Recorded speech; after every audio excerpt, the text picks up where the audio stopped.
Hi everyone. Oh shit. Already starting off to an interesting day. Uh, we set an alarm last night for like 8 in the morning, and we didn't wake up until 10. The alarm just didn't go off. Um, so that happened, and just now, Lauren was in the bedroom, and she was unwrapping a package, and it was making a lot of noise. So I went in there to tell her like, "Hey, we're live. You gotta chill a little." And as soon as I go over to say something to her, she like turns as if to sneeze, and she luckily was able to stop herself from sneezing. But my God, she almost sneezed right in my fucking face. But you scared me, so I lost my sneeze and I yelled, so you scared me. She did make a noise. It was very funny.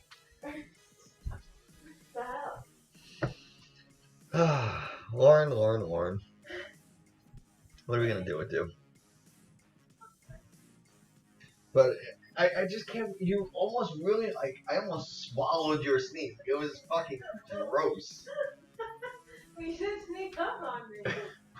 I should be able to come up to you without fear of being obliterated by a sneeze. Do you know what I think really would have happened? I think you would have went to sneeze and then you would have headbutted me. I think that's what would have happened. So not only would I have gotten blasted in the face with your fucking snot liquid. Well, I think it would have been the other way around. I think you would have hit my skull. I'm like, ow.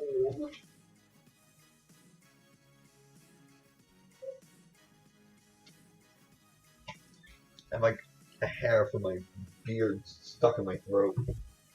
It's pretty shitty.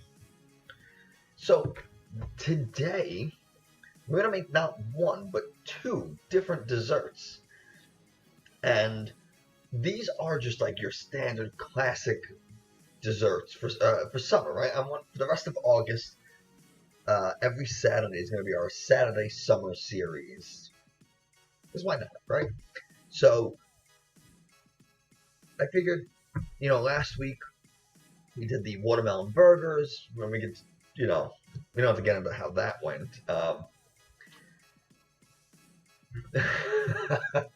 Double dessert, double dongle. Yeah, I mean, listen, however you spend your Saturdays is up to you. So, what was I saying? What we're doing today? Yeah, thank you. So I'm making two desserts. Uh, the first is just a classic strawberry shortcake because you can't go wrong with strawberry shortcake. It's a super easy dessert. This and it's just like a nice, light, refreshing summer dessert. It's easy when you're sitting outside and it's hot and you want something that's like, ooh, this is like a little cool and a little, it's easy like that. And then the second dessert, it's summer and Lauren and we love to go hiking, and on our what was it like our third date or our fourth date, something like that. Third date, we went hiking, and I packed everything. Name it, I had it in my bag. Uh, I packed, two sandwiches, bags of chips.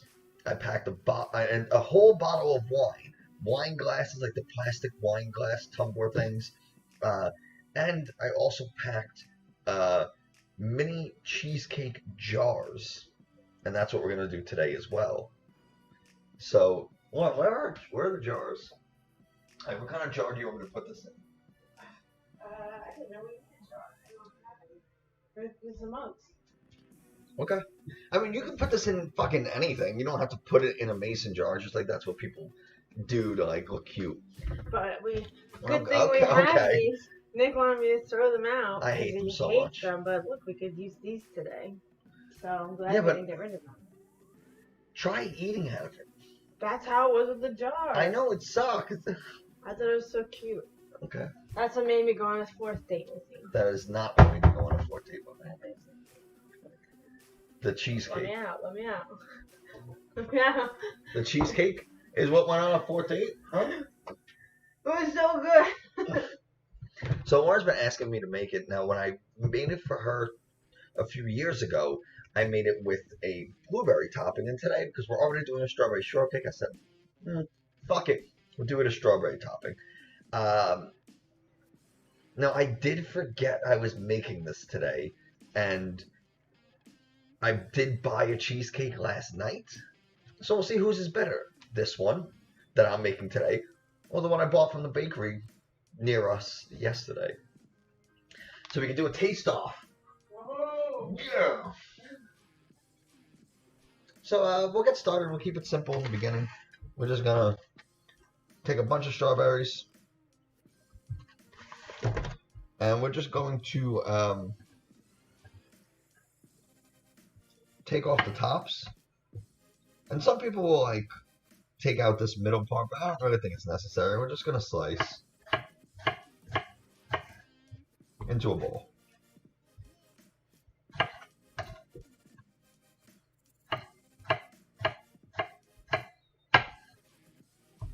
This is where good knife technique really is important, right? Keeping your knuckles behind your knife.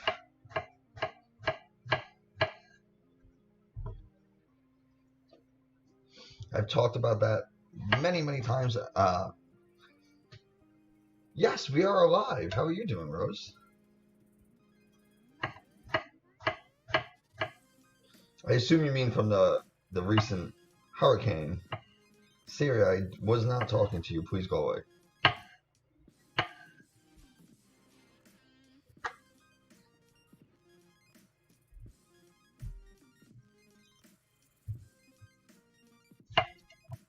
But yeah, there are a lot of places that lost power and stuff during the hurricane. We were lucky enough where we lost power for maybe like 10 minutes. But it was like hours after the storm passed. It was really weird.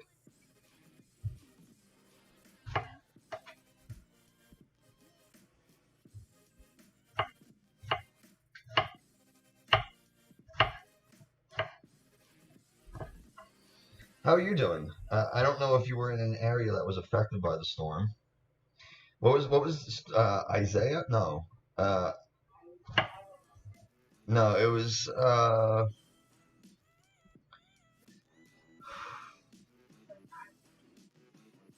don't remember what the name of the storm was, if I'm being honest. Oh, sinus season. Yeah. There was a couple of days where I couldn't even wear my contacts because it was so bad. It's the worst. Like wearing contacts and having any type of like seasonal allergy and stuff, it just sucks because you can't wear your contacts and then put in eye drops, because what'll happen is it'll just burn the fuck out of you.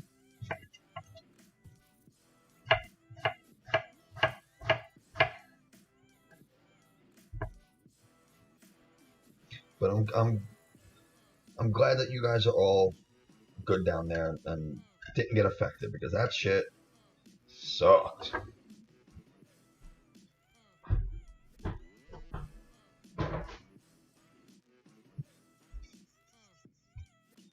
Alright, so we got some strawberries sliced up. We're gonna put in a quarter cup of sugar.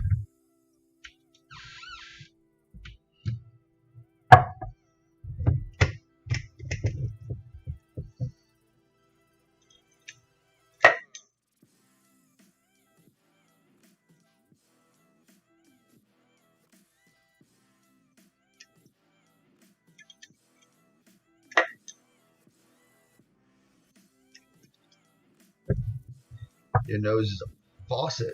Yeah. Yeah, like I said, allergies are the worst. So we're just going to sprinkle in this quarter cup of sugar over here. And try to really go ahead and mix this all up. And I don't know if I said this before, but we're starting with the strawberry shortcake. So this is gonna be the strawberry topping for a strawberry shortcake. And while I'm mixing in the sugar, this is when I gotta make sure that all my strawberries are pulled apart so they all get the sugar incorporated into them. And what the sugar is gonna help do is it's gonna help the strawberry soften and release all of its delicious juices. Yes. See, I have like this big chunk of strawberry that I didn't cut well enough.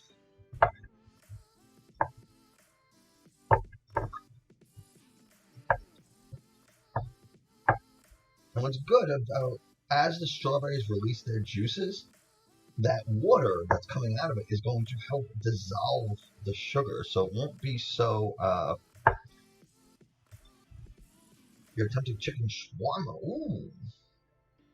I was gonna make a chicken tikka masala on stream. Or maybe I'll just go outside and dig a big hole and make like a tandoori oven. You can see all that sugar's kind of disappeared, and now our strawberries are just, they're just wet. Which is exactly how we like them.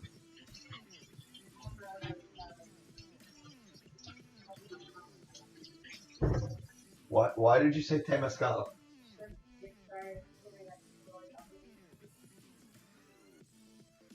No one, what? That was a stretch and you know it. Lauren tried to make a joke. Oh, so the temescal that Lauren referenced was it was something that we did when we were in Mexico. We went on vacation like a year or two ago, and I forgot to put my apron on.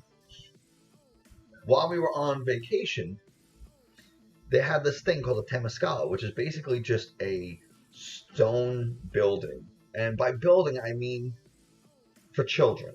Like it's like 4 feet high, and it's pitch black in there. And they go and they start, you all sit around a little.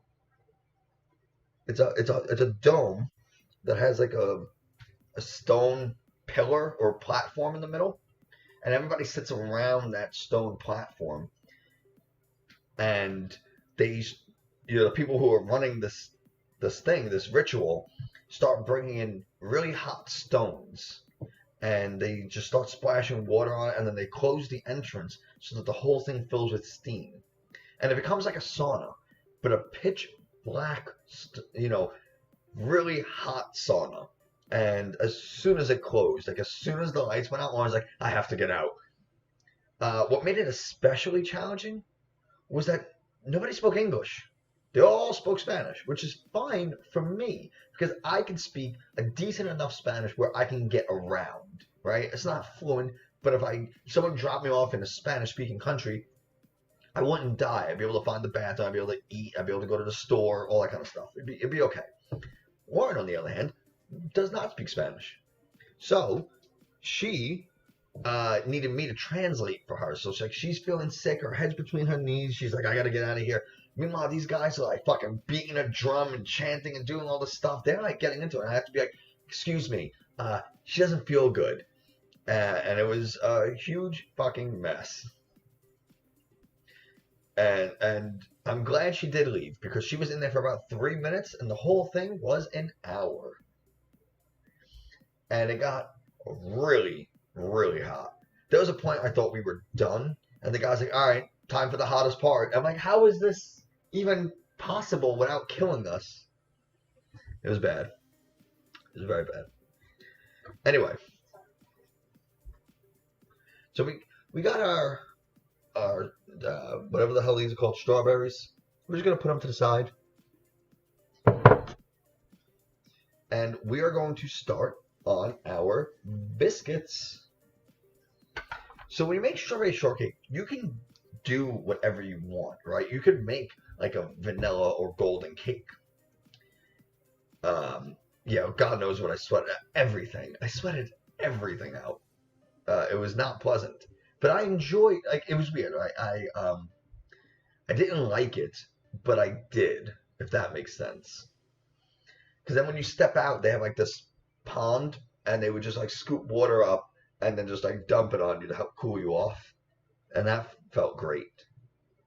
Uh, and I came out, by the way, I came out of this flush and sweating and I just see Lauren sitting on a lounge chair drinking a smoothie. I'm like, this bitch, like, really making the most out of this. Okay.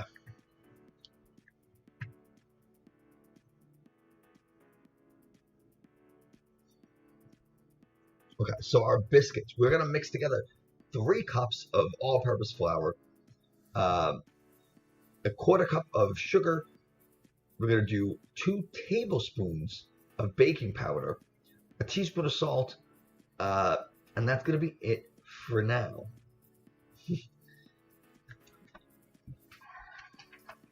I'm just gonna kind of mix all that together in a bowl. I had a bowl. Oh, it's over here.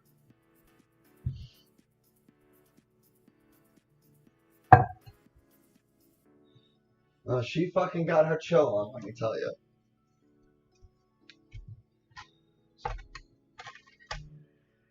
So rather than measure 3 cups and like scoop properly and level it, it's just so much easier to weigh. And we're gonna weigh out 375 grams of flour as soon as I get this open.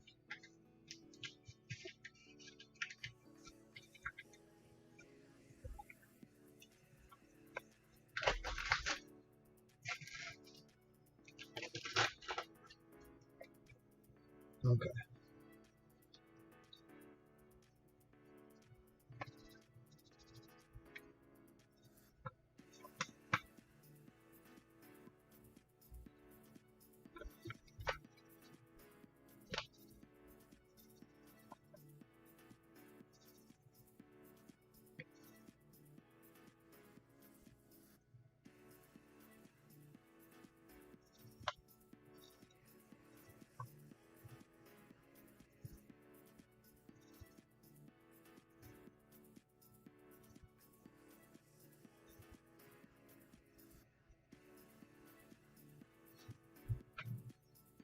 That's the thing. I hate sweating.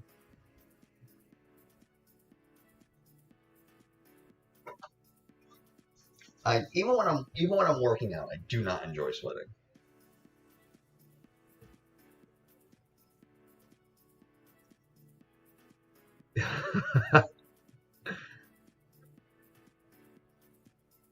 Listen, I am all for oddball topics. It's what makes things fun and interesting.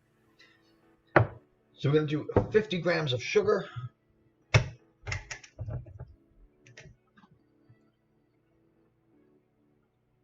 Ooh, I should be preheating my oven, by the way.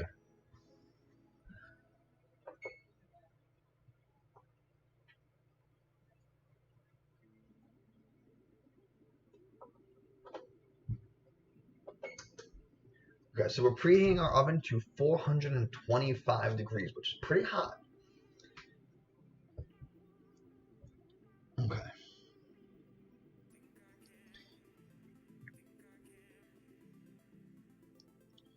So 50 grams sugar.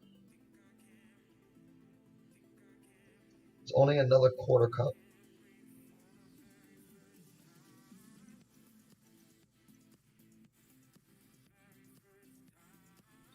Fucking nailed it.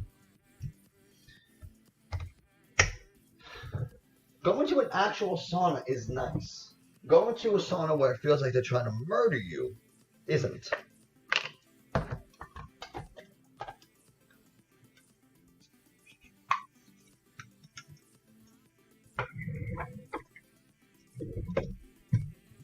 Like Lauren and I took Lauren to a spa in North New Jersey, and it was a very nice spa. And we had a few saunas, and we enjoyed it because they weren't pitch black, and you can get up and leave whenever you want, and there was nobody chanting and beating drums and doing these rituals. That's what the Temazcal is. It was a ritual by the Mayans.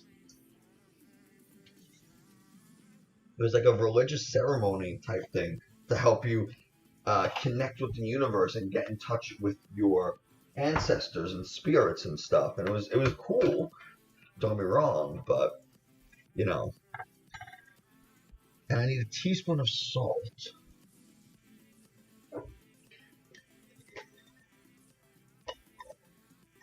Oh, I was cleansed as fuck. We're gonna measure out a teaspoon in our tablespoon because a teaspoon is a third of a tablespoon.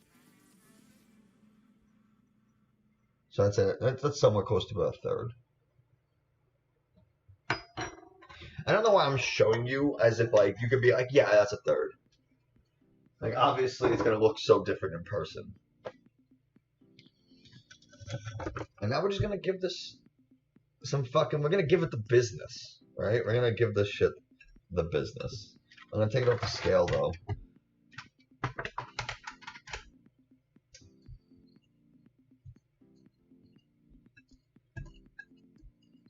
Well, shopping sounds fun. Unless you're going like grocery shopping, then that's less fun. But if you're going like clothes shopping or, you know, shopping for fun, that could be exciting. What kind of shopping you got going on?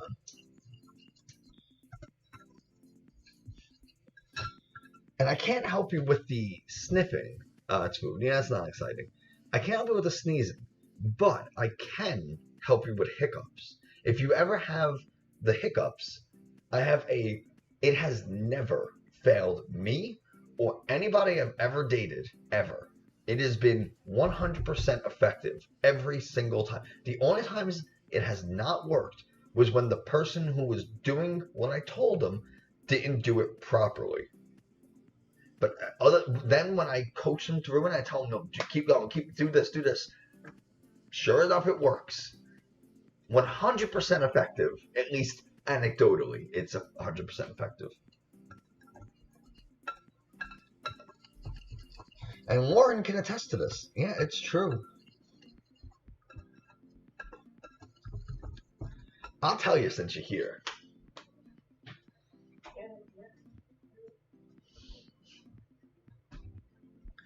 You get a pencil or a pen, whatever, right? Something like this stuff. And you put it in your mouth like this. And while it's in your mouth, you gotta drink water. Like chug a glass of water. And I recommend doing it over a sink because at first you're gonna mess. You're just gonna get all over it. So if you kind of stick your head over a sink, it'll be a little easier. But you just keep drinking and drinking and drinking. You don't do a sip. You gotta like drink. Like you're at a college frat party. Like you gotta drink like that. Lauren's gonna demonstrate. No. Come on, show everybody how it's done. I don't have a glass. Oh, well that's easy.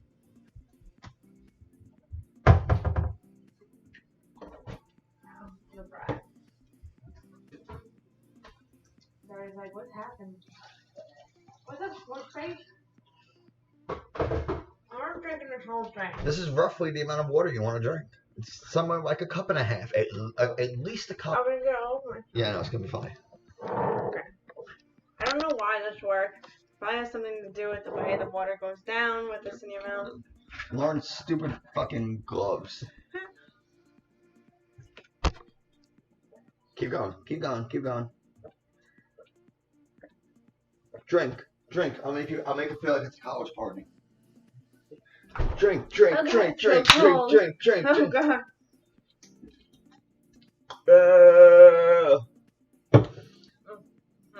See how she keeps stopping? That's not the way to do it. It won't work. This is very cold. And I don't have the hiccups. Well, my stream is ruined. I'm gonna have the black lung. You said you would wonder if you have the black lung? Yeah, I was just kidding. I have the black lung, pal. I didn't realize you were every time. fucking Chilean coal miner. So that's how you get rid of hiccups every time. But you can't drink a little and then stop, and you have to keep going. Even if it starts spilling on your chin and whatever, you just gotta barrel through and deal with it.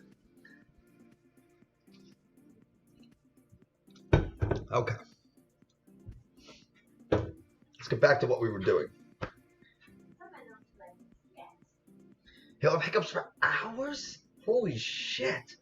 How do you just not kill him? Like, if Lauren had the hiccups for hours, one of us would be dead. Either I would have killed myself or I would have killed her.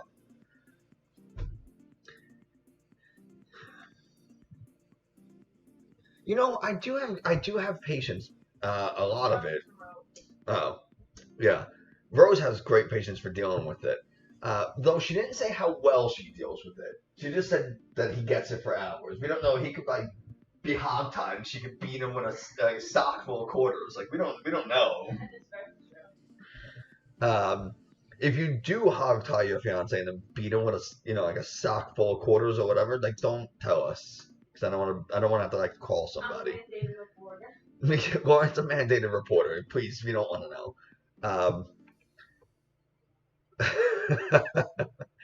But if you do handle it well, I wouldn't handle it well because I have this trick, like this way to deal with it. So, yeah. Okay. Anyway, back to this. We gotta get 3/4 cup of butter, and which is really just 3 sticks of butter.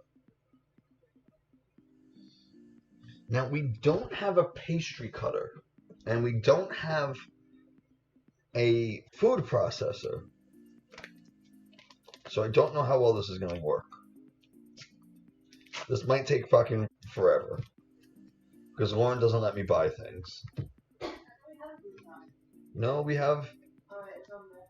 It's on the registry that we're not doing anymore. Oh, yeah. Did I tell who? He gets them randomly. Honestly, most of the time, you got headphones in. Whatever works. So we're just going to cube up this butter.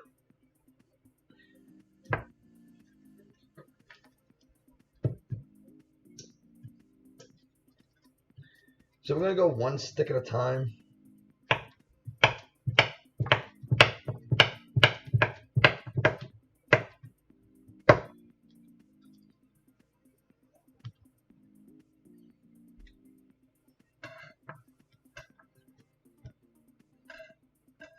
You know, I am not great at making dough and stuffing it. Everything I make lately has dough.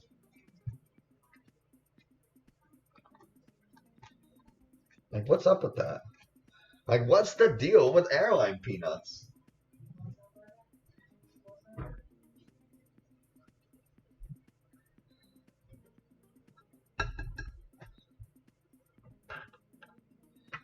So we're just going to kind of cut this in with the fork, because that's the best I can do.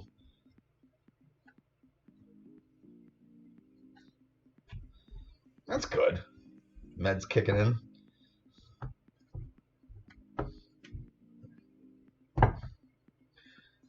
Lauren, buy me a food processor.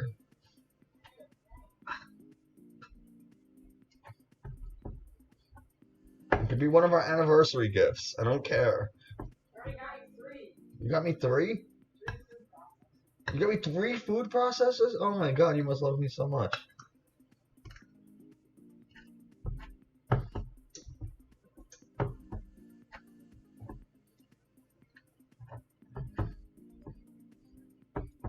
Okay, so we got those mixed in just a little.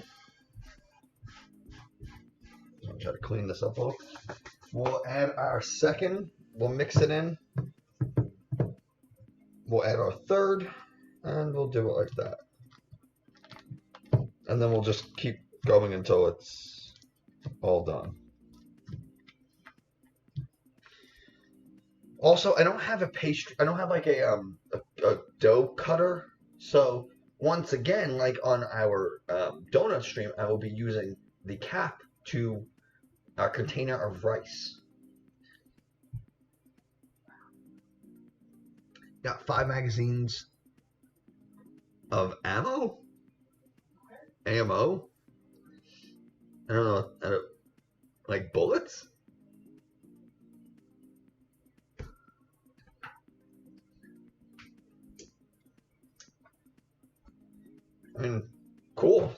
That's a good amount.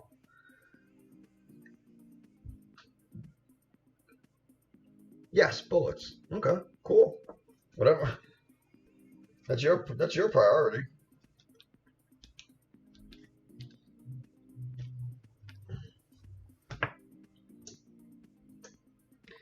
That's a good amount, especially depending on how big each magazine is.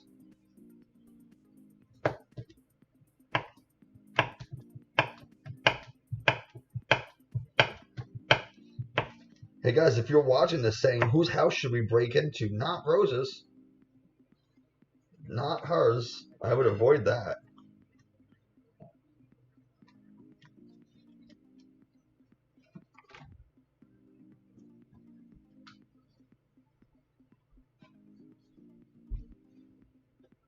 But we've been watching the Hunger Games lately. He thinks chaos is gonna come to your door. You know what? You just look at like what's trending on Twitter and the news and stuff, and you know, I don't think he's too wrong. It's a Ruger 9mm. Ooh. We are familiar with that, yeah. You know, we've gone to the range. We've dabbled in firearms.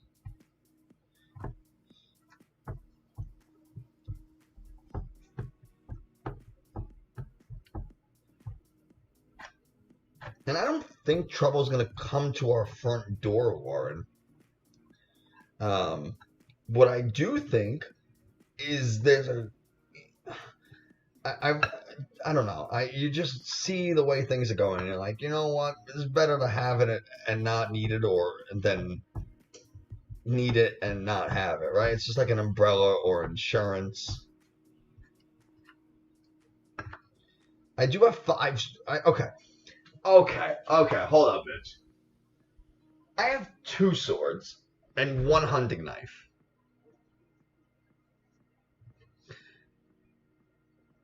And yes, I don't sleep with it. It's next to the bed. And if we want to be honest with ourselves, if we were to count the number of blades per person, Lauren has more than me. I have 4, right? I have a little pocket knife. I have 2 swords. One's decorative, and one I used to play Fruit Ninja when I was a kid. And the other is a Bowie knife, like a real hunting knife. Lauren has more knives than I do, so like, and just so you know, Lauren, when police issue 9mm Ruger is a pistol. Lauren thinks you're talking about like a 9mm rifle, which is why she's saying it's easier to shoot. But police issue 9mm are handguns, and rifles are easier to shoot than handguns for sure. There is less recoil, as Lauren mentioned.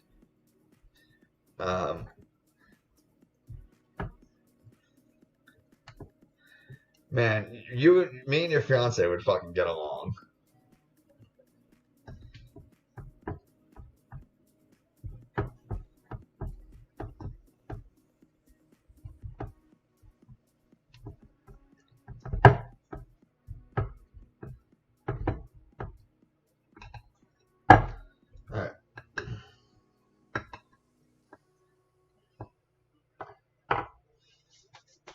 We got 1 more stick of butter. We have to start working into this.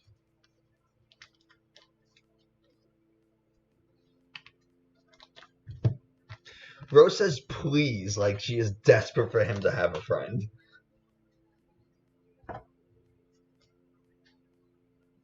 Like he doesn't. Like to me, that says he doesn't leave me alone. Somebody else deal with him.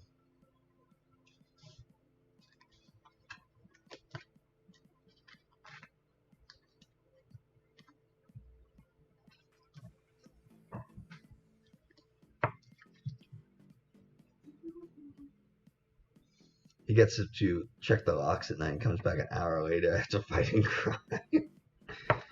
Listen, what I do is my business, okay?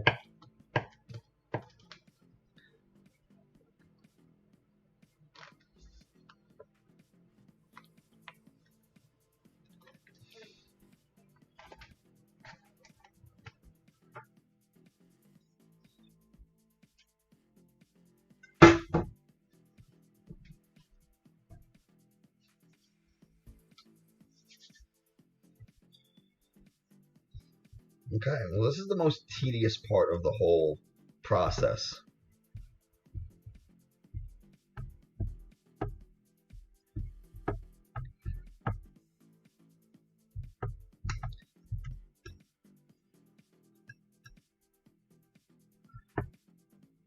Yeah, I'm not. I'll be. And listen, I'll be honest.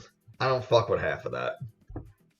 If you listen to our podcast or anything like that, you kind of know where we fall politically. Um, but everybody has their opinions, and that's fine. I'm ready to use a fucking potato smasher to try to break this butter because this fork just ain't doing it.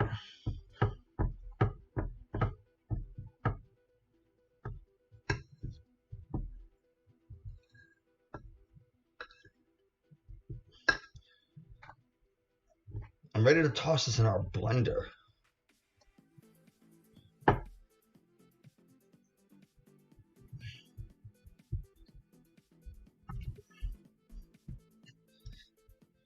Because the butter can't even be warm, like room temperature, so it just mixes easier. It's got to be cold.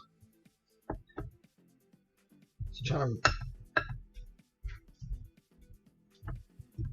Oh, you're okay. Gotcha. Yeah, that can get frustrating after a while. I definitely see that.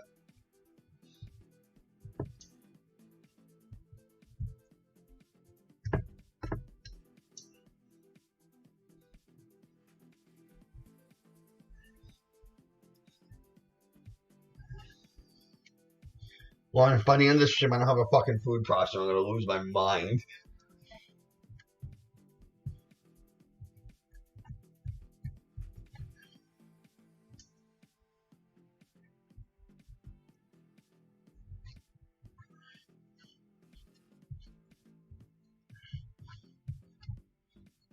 That typing better be you putting in Google food process for sale.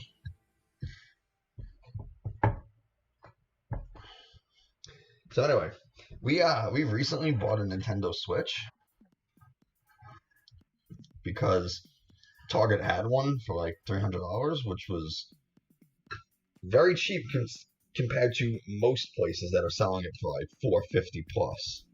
Which is fucked up how Walmart of all places is gonna like jack up the price of a fucking video game system. But they did, because they're assholes. So anyway, Target was selling this, and I'm gonna fucking buy it. They're hard to come by, especially for retail price. So he said, well, we'll just get it. And I've been asking Lauren to play games with me, so we played Mario Kart, we played a few rounds, okay, fine. Then I said, oh, you want to try Mario Party? This is just last night. Just last night. So, you know what? It's Friday night, we had a nice steak dinner. I made the best steak sauce I've ever made in my life. And she didn't even eat the steak because she filled up on the salad, but that's a different point. So we start, I go online, I pay for Mario Party, I download it, right? We get through we don't even get past all the instruction. Lauren's like, oh, it's going to be an hour? I don't want to do this. So instead, we watched the Hunger Games for 2.5 hours. It's like, oh, an hour is just too long to commit. Meanwhile, we can commit half a day to watching the Hunger Games.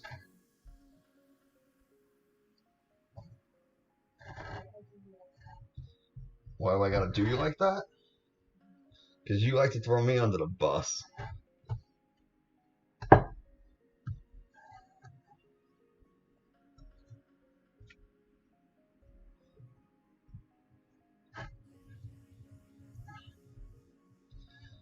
I think we're getting somewhere with this dough, though. This dodo.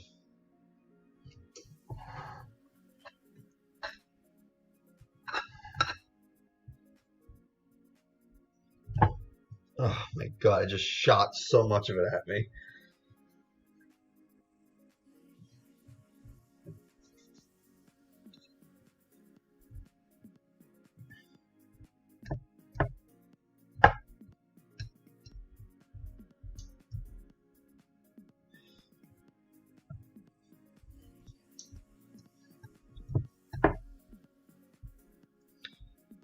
But I wanted to make these cheesecake jars, which we'll do after the shortcake is done, because we're going on a hike tomorrow, and I want to, bring it back.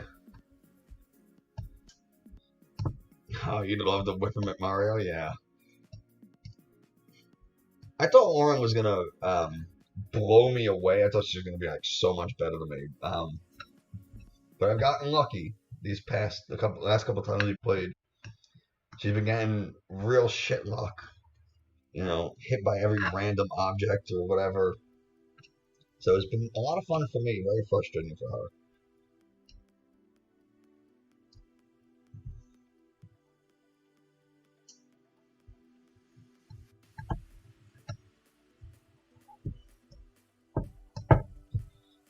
You can definitely see a change in the dough, in the texture of the dough. It's very crumbly now, right? Because that butter's finally starting to be incorporated.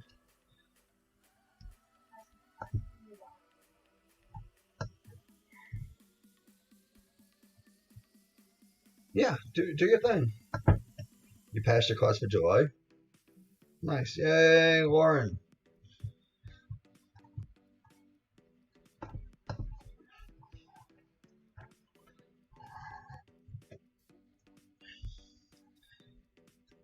Okay. Let's start doing this by hand a little, just so I can see if there's any big chunks of butter.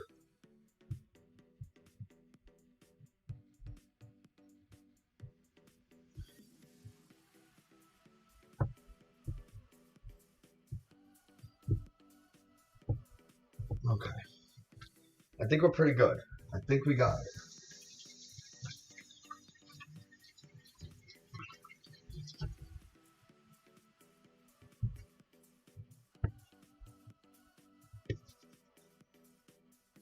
Alright.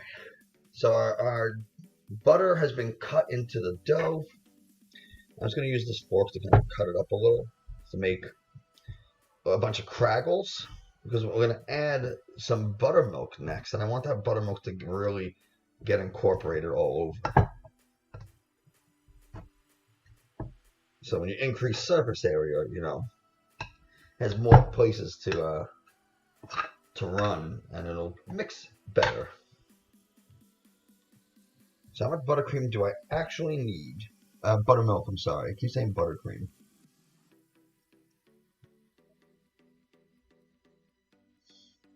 I need a cup of nice cold buttermilk. And we're just going to pour it on top and mix until it all comes together.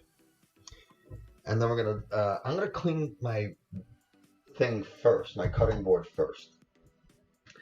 And the reason I'm going to clean my cutting board first is because I'm going to need it after.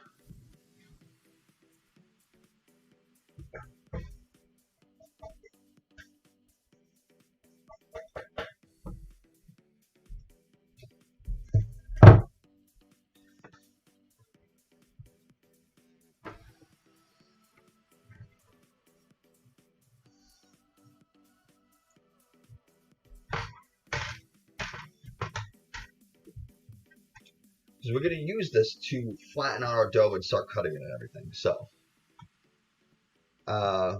let's get a cup of buttermilk, which I already have on the table.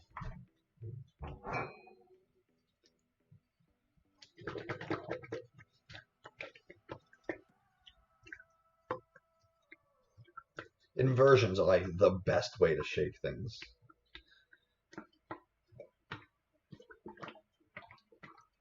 Because if you just shake it like this, the bottom can still sometimes be settled. But if you invert it and shake like this, you're ensuring that as the liquid comes back to the bottom, it crashes in and helps lift anything.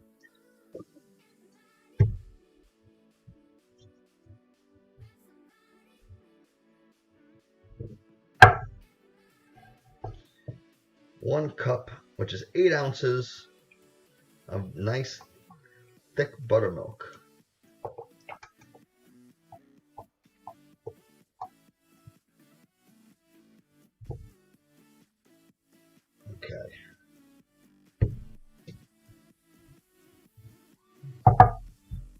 I'm just going to pour this all over. I'm just going to do just a drop extra out of the carton because you can see all the buttermilk that's still in there. I don't want to lose that, you know. So we're just going to pour just a little bit extra just to kind of compensate for the loss of buttermilk.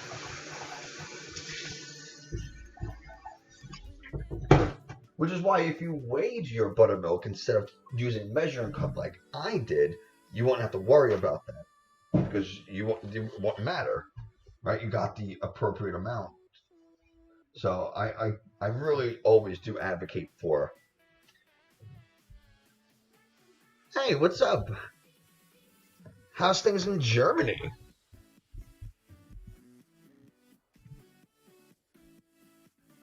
I'm sure they're much better than here in the States. And we're just going to kind of mix this all together. A whisk might be challenging to do so, and I kind of instantly regret it. No, you got to do this by hand because you don't want to overwork the dough. Yeah, it's all stuck in the whisk arm. That's correct.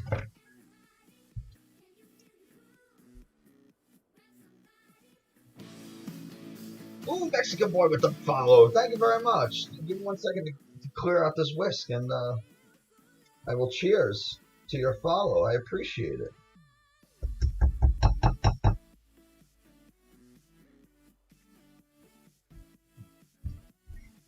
Oh shit. Oh shit. Here we go. Here we go. Let's fucking go. Let's fucking oh. Where's my white claw? Where's my white claw? Are you oh my god, you're drinking it. Thanks for the follows.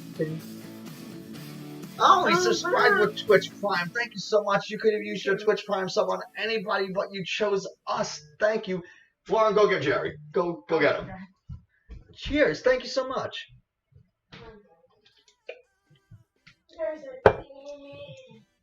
Now this is what we got. Look at this little boy. Jerry says thanks. Jerry said hi. He said thank you so much. Now I can eat dinner tonight. Jerry's like, oh, check out that dough, though. Alright, well, he can't have that. It will kill him. He's trying to taste it, but look at his lips. And yeah, we often bring Jerry on stream, and we do. We have different costumes for him. And if you look at your chat points that you'll start accumulating, you're actually getting faster now that you're a subscriber. But you can opt to give Jerry treats and put different costumes on him, and we have a lot of fun with it. He's a very good boy. But thank you very much. What part of Germany are you from?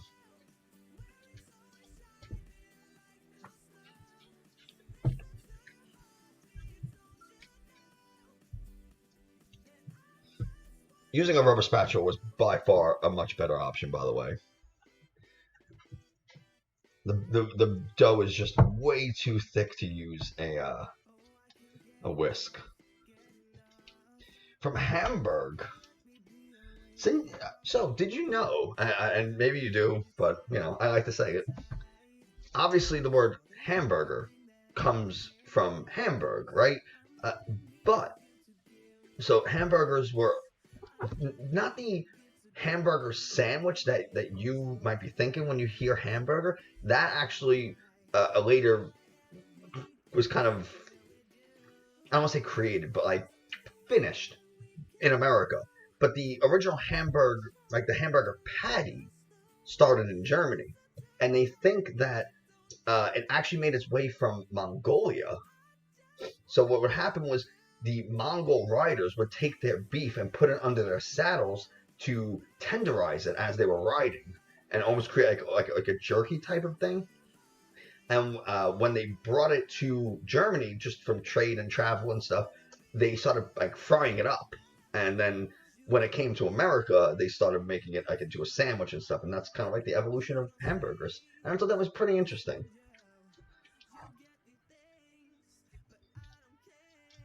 So, I only said that since you mentioned Hamburg. So I hope you didn't mind that little aside, meat under the saddle, which couldn't have tasted good. Can we all just agree on that? Like, there's no way that could have been good. The Germans frying it up, they had the right idea.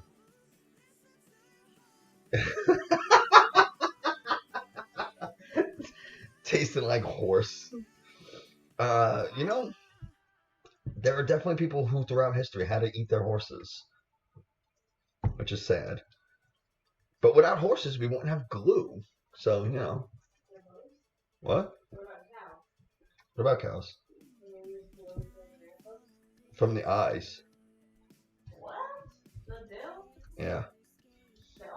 I don't know about it anymore. I'm sure we can chemically create it. But historically, I'm pretty sure it came from horse eyes. I don't know. I could be wrong. You might be right. I don't know. What I do know is that Jello came from bones, like the bone marrow. So you would boil bones basically and get the marrow out, and you could can make Jello, which is why a lot of times Jello is not vegan because it uses marrow, which I also think is interesting. So we are going to. It's supposed to be crumbly, this dough. So I'm going to keep mixing it until it kind of incorporates a little more. It doesn't look particularly crumbly.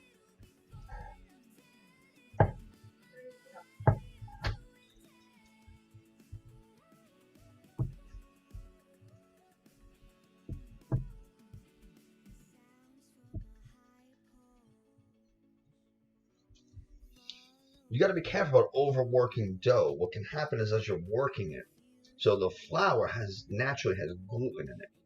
And what you can do to that flour is you can create more gluten. And the more gluten, the chewier and tougher it gets. That's why bread flour has a lot of gluten and cake flour has very little. Cake, you don't want it to be very chewy, right? You want it to be very tender and delicate and break apart easy. Bread, on the other hand, you can like fucking bounce it off the floor and nothing happens. Because of all the gluten provides that bounce and resilience to it, almost like elasticity.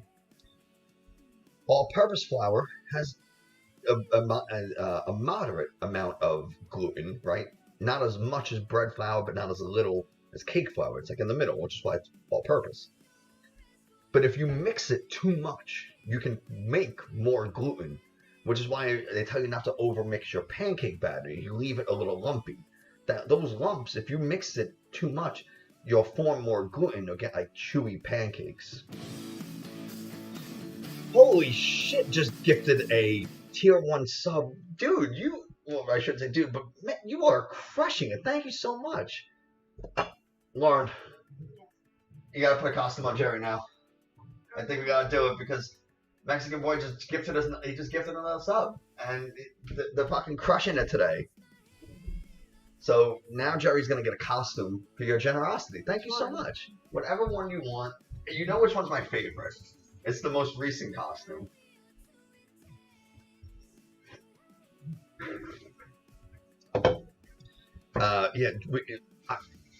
The costume Warren's gonna put on is hands down my favorite. And when we reach our big goal, we will be we're gonna be doing another costume that I already have picked out. Well, I haven't bought it yet, but I already know which one I want. So this seems a little wet, and it's like, so I'm gonna add a little more flour to this.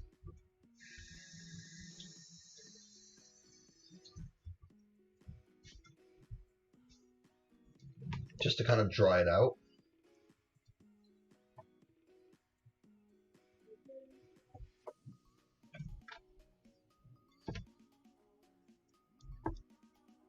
You know, part of the reason I like to make dough on stream is because I'm not very good at it. And if I can make it, then you guys can make it. Because, like I said, I struggle with dough. It's probably the thing I'm worst at.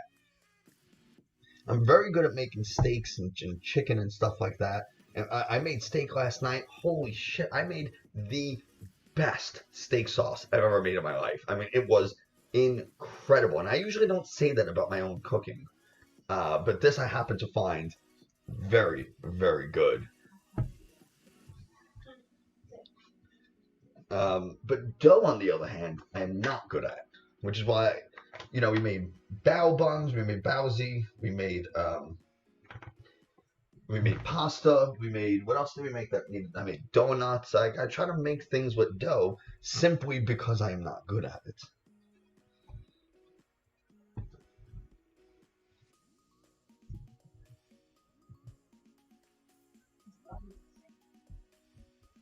He's a saint, but for more than one reason.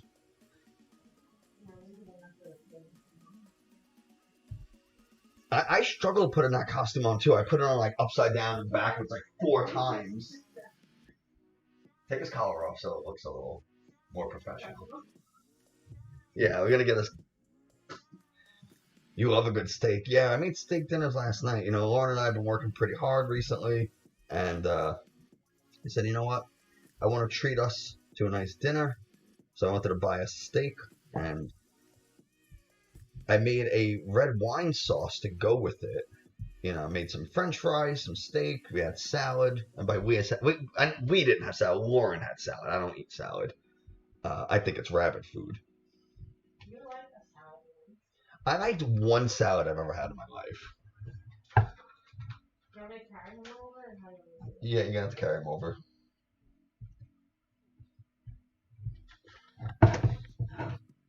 Okay, Lauren's coming with Jerry.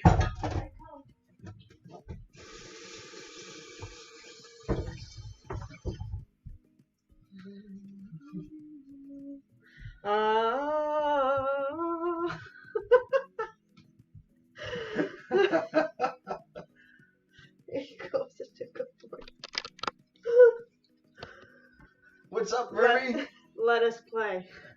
Let us play.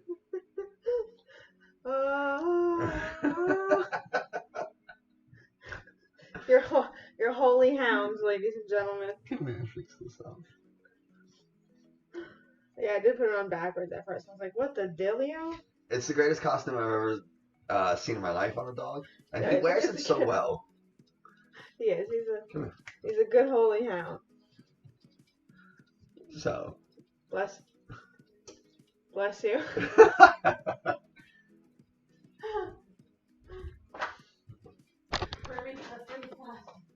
So, Mexican boy, that was for you because of your generosity, and we truly, truly appreciate it.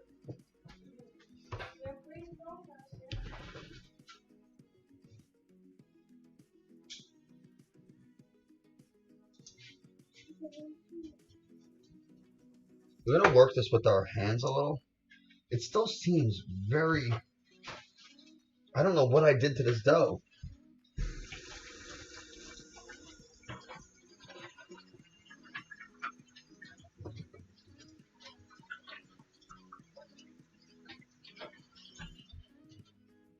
You wish you could lift your dog like that, but he a big boy. He a thick boy. Damn, that boy is thick. How you doing, Remy? He do be thickums. Listen, he thickum like steakum. That was nobody's ever said that before. I just made that up, and honestly, it was pretty bad.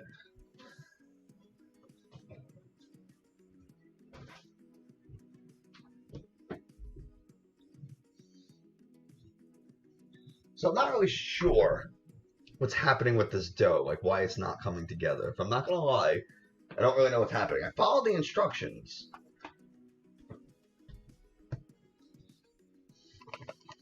So we're just gonna keep adding more flour, I guess, to try to dry it out.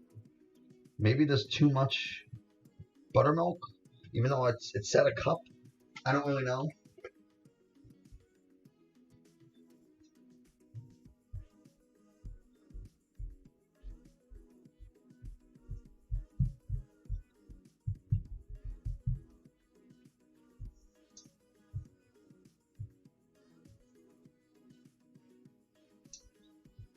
Yeah, I definitely did fuck this up. I was saying before you came on, or maybe you were here when I said it. I'm not good with dough, so I keep trying to make dough on stream to improve, and also because it's kind of funny when I mess up. This dough doesn't actually need to sit. We're just gonna kind of cut it and bake it right away. Um, there's no proofing period for this dough. There's actually no yeast in it.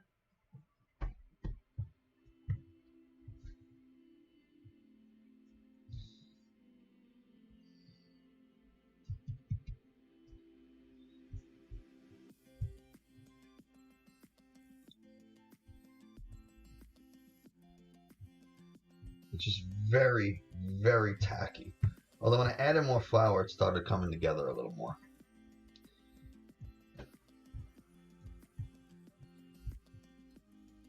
Like now it holds a little bit of shape, but it's extremely tacky. Um, yeah, fucking rip this. I mean, I'm gonna make it work. Don't get me wrong.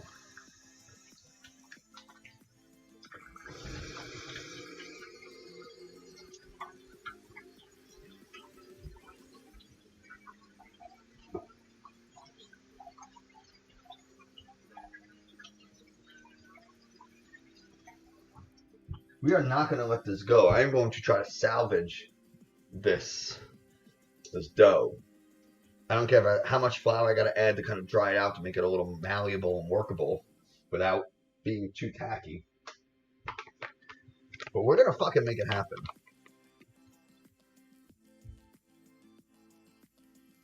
Oh, nice, man! Congratulations. That's great news. That's awesome.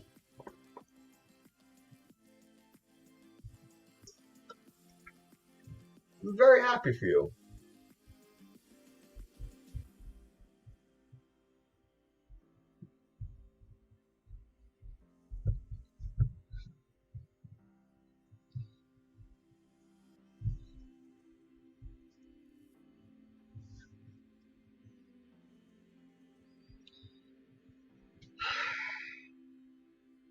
Do you see what I live with? Do you see what I live with? What's an ass house? Ugh.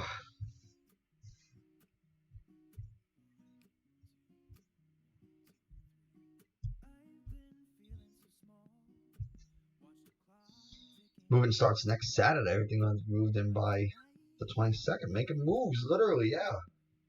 That's great.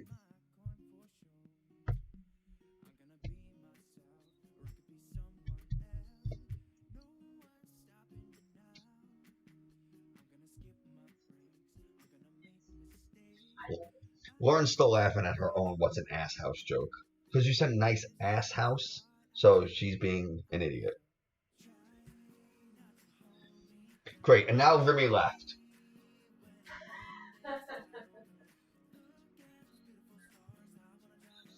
Mexican boy is gonna cancel his subscriptions. You really did it, Lauren.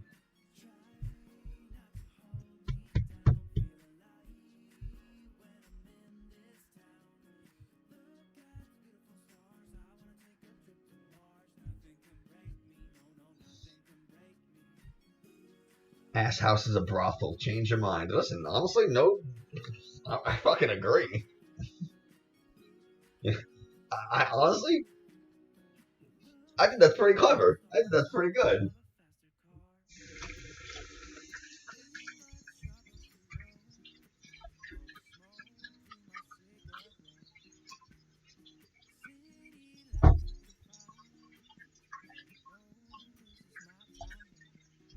The only other thing I would say is that an ass house is where a proctologist lives.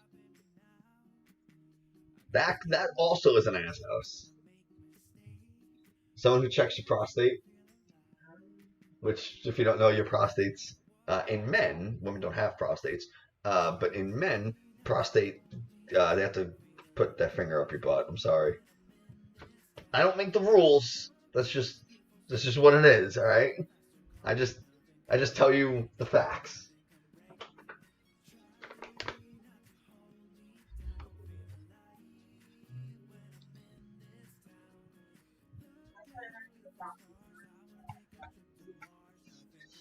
Oh, you think that's what it would say for a proctologist? House of ass?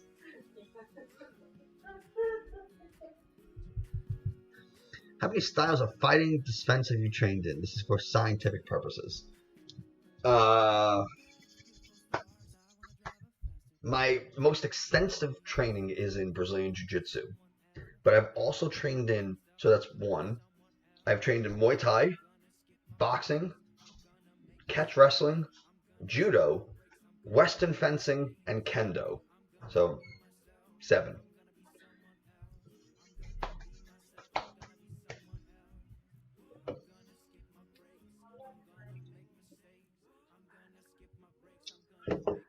And that's not counting the.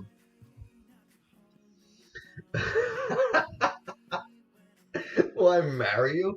If I wasn't already taken, probably. I said I'm taken.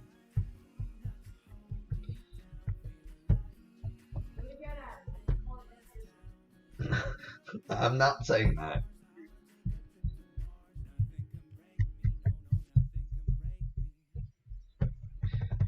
You can cook, you're well built, and you can protect yourself. Weren't we gonna have a sword fight? What do you mean you're soft? And you can protect my soft ass out. And obviously, cooking is not really my strong point now, is it?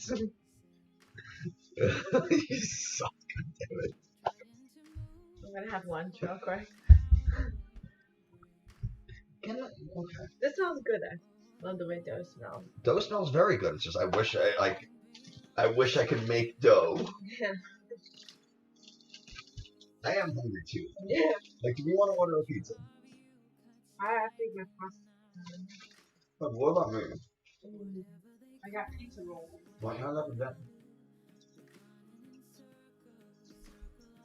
Order something for lunch.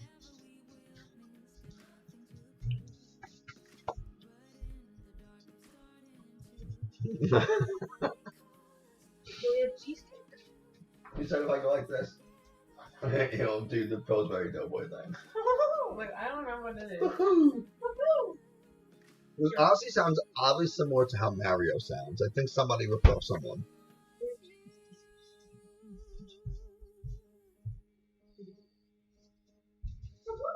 Oh, shit.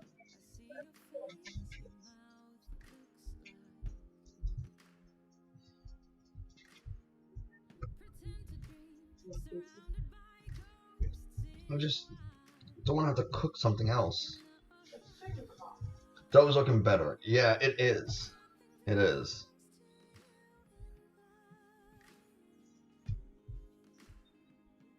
There was a moment where I was getting ready to give up on it, if I'm being honest, but I think it's coming together.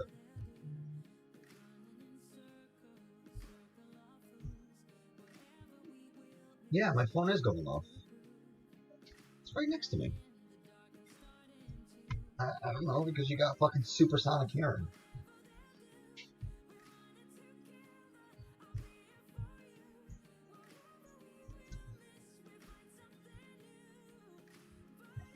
See how it's not like sticking so much to my hands anymore? Like I'm able to work this around a little.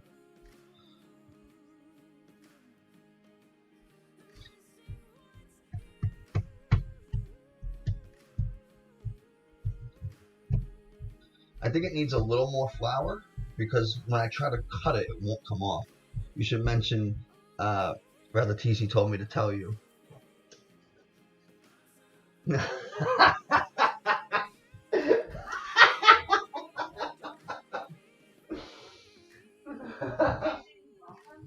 Yeah, did you ever titty croissant?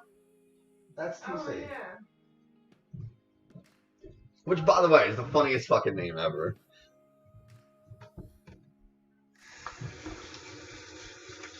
I hate to break it to you, Remy, but just based on your Twitch names, you and TC are meant for each other.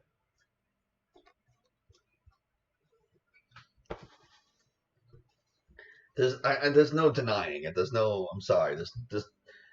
That's just how it goes.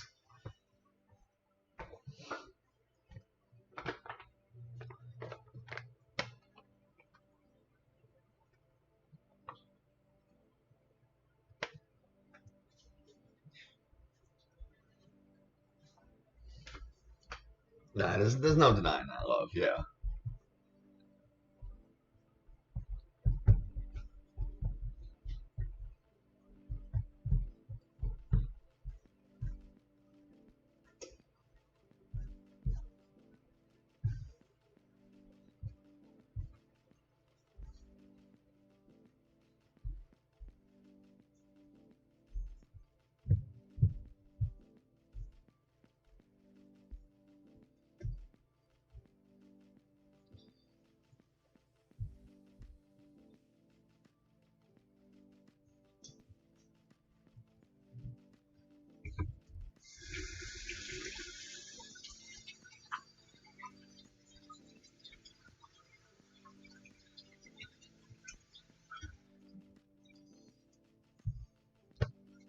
It do be like that. Yeah, you can't. Listen, you can't hide who you really are. Not forever, anyway.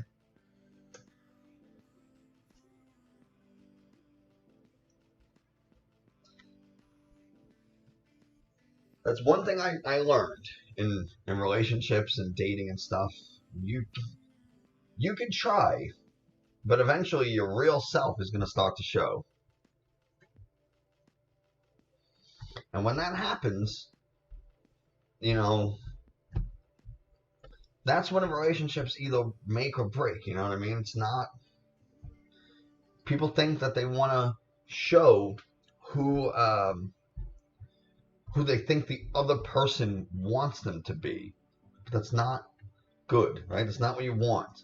You got to be you, so that you know that the relationship can work and that you'll be happy in that relationship. Because if you're just who you think the other person wants to be, or wants you to be rather, 6 months, a year, 5 years, 10 years, whatever it is, your true self is going to start to show up. And if they don't like it, good. Well, I'm not saying this like to question the validity of your relationship. I'm just saying in general.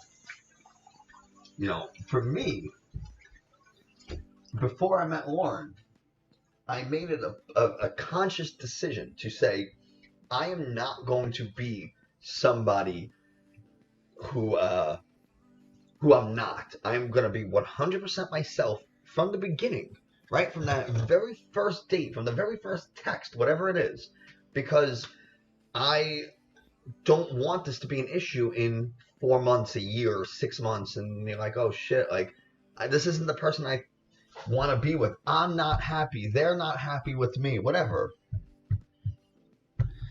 So, you know, that's how I view it. People are welcome to disagree, right? Everybody has their own feelings and opinions about dating and relationships. It's very difficult.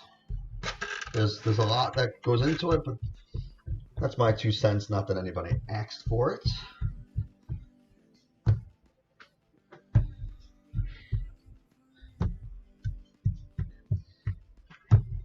But I've been in, several relationships, one of which lasted 6 years. So,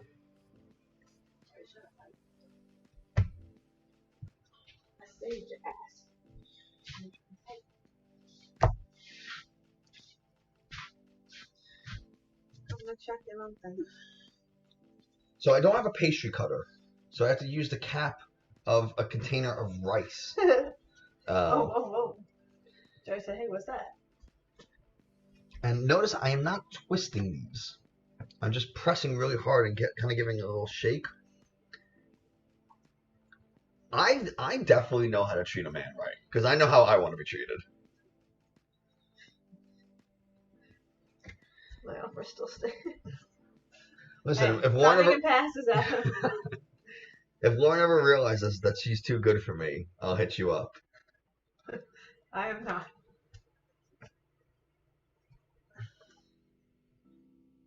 Jerry's too good for both of us. Jerry is far too good for everybody. He's super interested in you making these though. Oh, it's fun. I've never seen him this intense.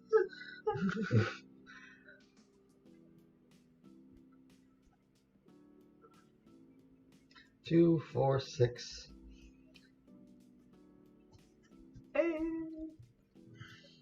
I think 9 will be good. Not sure. Maybe I can get 10.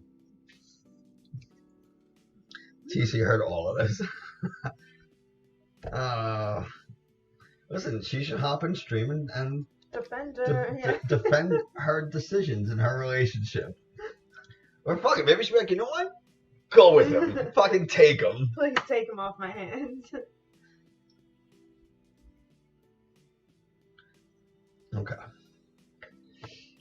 I need a cast iron skillet, so Lauren's gonna have to back the fuck up. Oh, chill, dog, chill.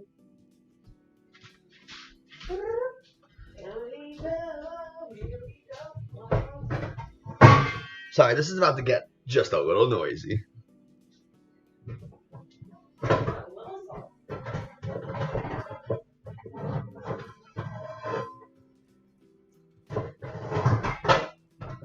Actually, that was not nearly as bad as I thought it would be. TC said she stands no chance. I'm sure she's, you know, she can provide you things that I cannot. Yeah, I have holes too. Men do have holes, I guess. It's just the accessibility to it is the issue here, not the ownership or having it.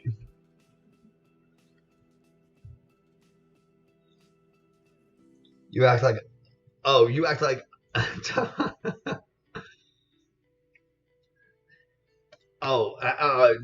Rob, you got to get a second dog or a third or a fourth. I don't know how many you have, and honestly, you just get more.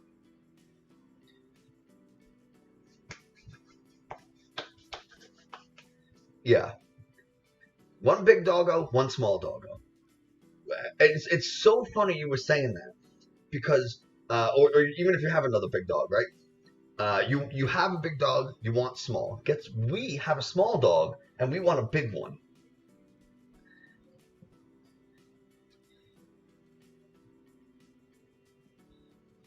Listen, you make it work. You find a way and you make it work. Lauren's very good with animals and like training and stuff, so.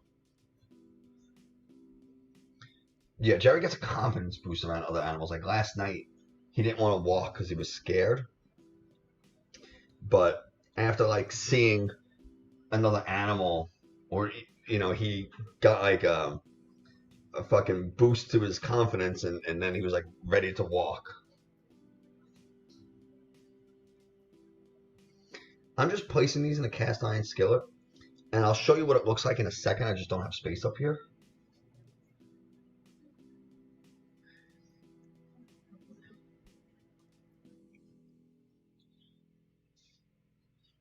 So I cut 10, but I only have space for 7. So this is what they look like. Notice they are not spaced apart. They are touching. That's important. The dough touching will help one another rise, right? It'll help almost like lift and pull each other. Kind of like Jerry and his new friend, right? To help lift each other up. And how long do I got to bake these for? I don't remember. I think 10 minutes. I could be wrong.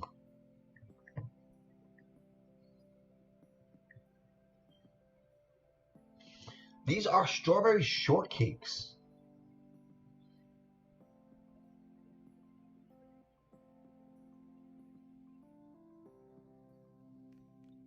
Bake for 15 minutes. And what we're going to do, and after this, we're making a second dessert. We're doing 2 desserts today because it's Saturday, and why the fuck not, right? The next one's even easier. The next one is a no-bake cheesecake that you can put in little jars and take with you on like a picnic or a hiking trip, which is exactly what I did with Lauren 3 years ago and what we're doing again tomorrow.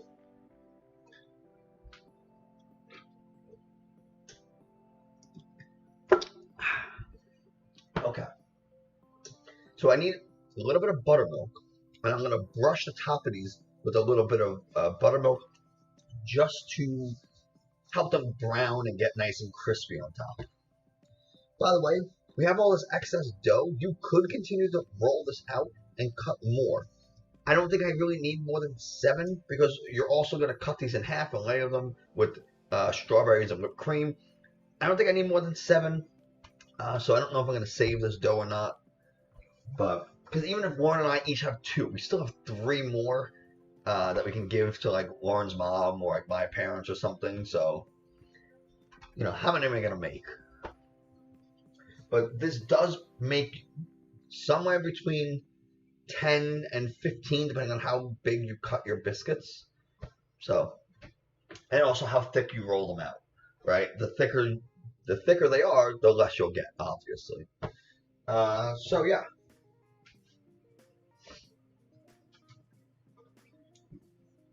So back on our bullshit, back on our buttermilk.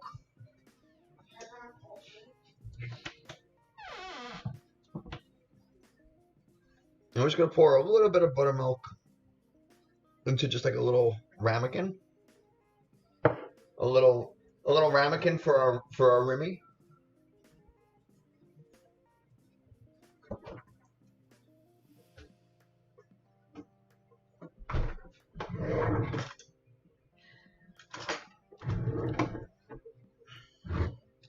And we are just going to brush the top of these with some buttermilk.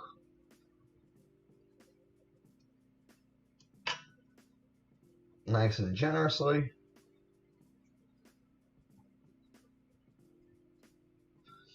You could do this with heavy cream as well if you wanted, but I have more buttermilk than I have heavy cream, so we're going to use that. Notice I'm really trying to coat the whole thing evenly, right?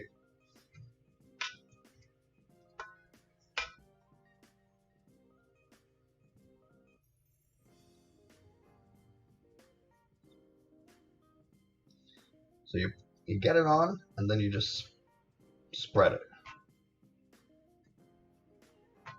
And there we go. That's our buttermilk coated biscuits that are going to go in the oven at 425 for 15 minutes.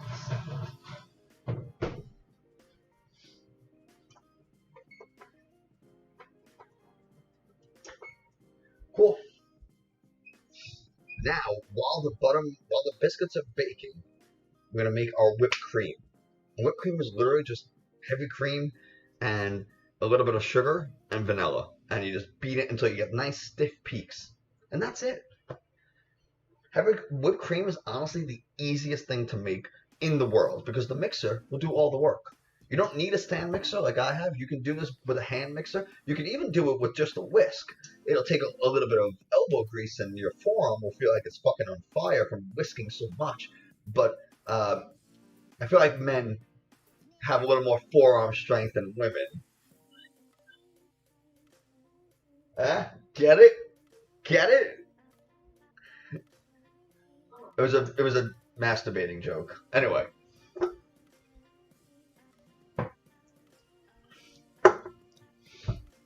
Lauren, what do you want me to do with this extra dough? Do you want it for anything? No. Are you ordering us lunch? I can go for like a fucking nice like chicken cutlet panini or something. Look at Jerry. Wait, what do you want? What do you want me to? What am I doing with this guy? I'm getting rid of it. You wanna play with the dough? I love dough.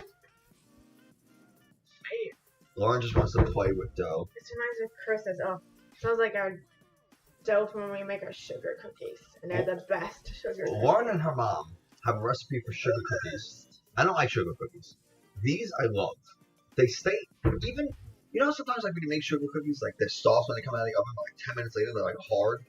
These don't do that. Even 2 days later, they are still soft. I don't know how. It's the oldest and best recipe ever.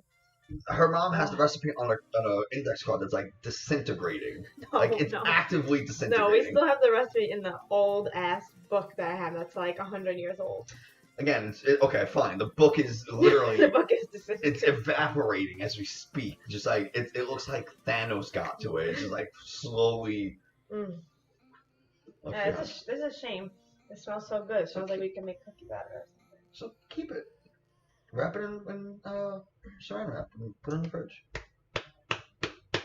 Alright, I put in something. Now the hands all full of butter. I mean, I can make more biscuits, and we just have biscuits with dinner or something. Yeah, I'm gonna wash my hands and get some.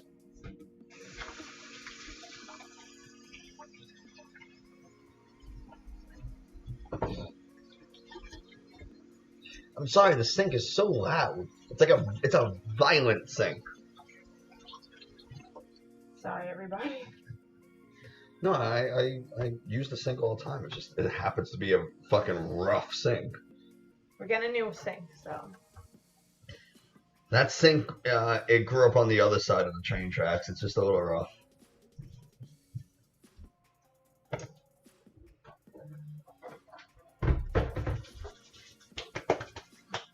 Okay.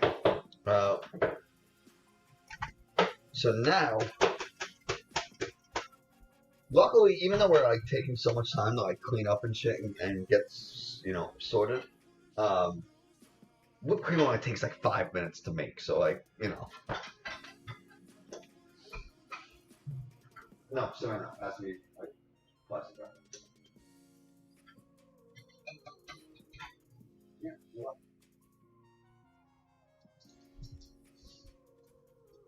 Sorry, I need to make sure Lauren got the right thing to wrap this up.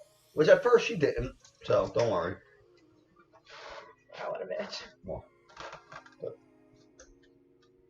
What a bitch. I'm scared. Okay. What are you doing? I don't know. Have you ever used saran wrap before? Not with somebody else. Not like a partner. I know who was doing what. Were you gonna rip it? Were you doing the pulling? I was confused. Is it bad that you just finished a pound of jalapeno beef sticks? I'd say probably. Like, am I gonna judge you for it? No. Will your intestines despise you for it? Probably. Like, they might have something to say about it. Like, your jejunum and your duodenum are gonna be fucking ripping and roaring. But I don't care. Do whatever you want. Oh God, Jerry, I just kicked the shit out of you because I did not know you were standing behind me.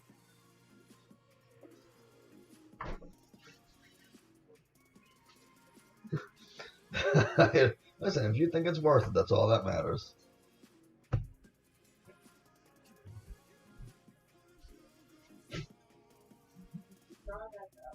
The 3 discs. Bitch, I'm getting sick of this.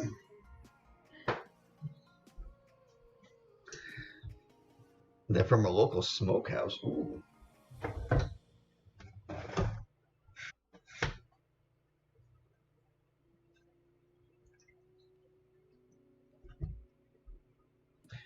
Lauren and I, we were in South Carolina visiting my sister. Because that's where she lives, because I don't really know why. But that's where she lives. And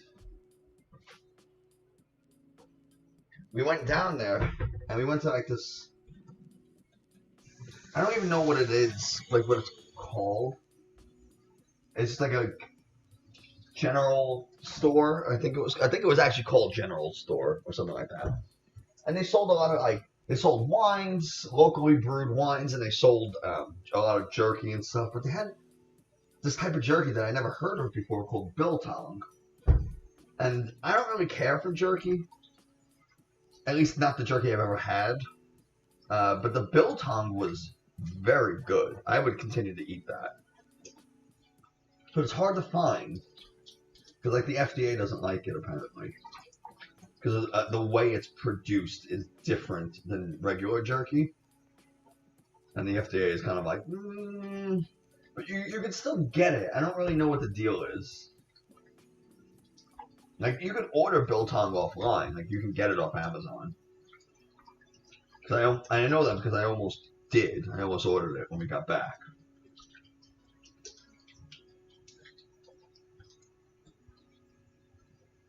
I feel like jerky is like, if you want to be a survivalist, jerky is the food you gotta learn to eat.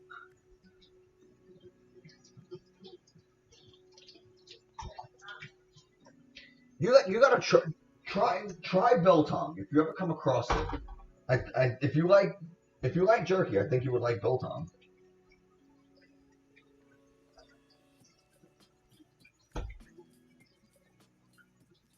I'm just trying to wash a little because I'm gonna need some space.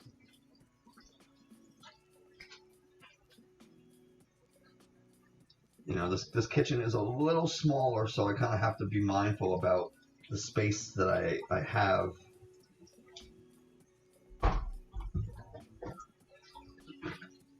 But coming up next, you saw it in stores and stuff.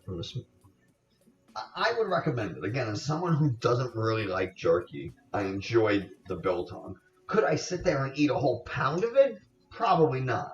But like if I was on a hiking or camping trip and I was hungry, and someone was like, "Ooh, I have biltong," I would be like, "Yeah, I fuck with that. I fuck with some biltong." I actually want to learn to enjoy jerky a little bit more. Like I said, I feel like it's the ultimate camping survival type of food.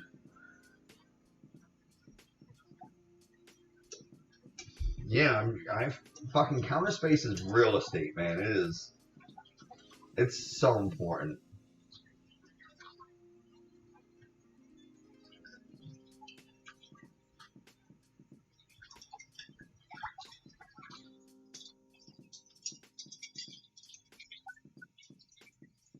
I really wish I streamed last night. I was saying before, I made this steak sauce. I don't know how I did it. Maybe it was just the way I seasoned the steak, the way I cooked it. I mean, exactly what was different about it, but my gosh, it was. I can't stop thinking about it. Like, I want to cook more. I still have leftover steak sauce. I want to cook more meat and steak just so I can use it.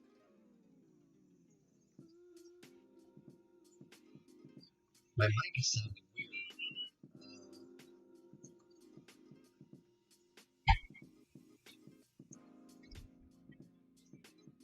Yeah, sometimes it be like that.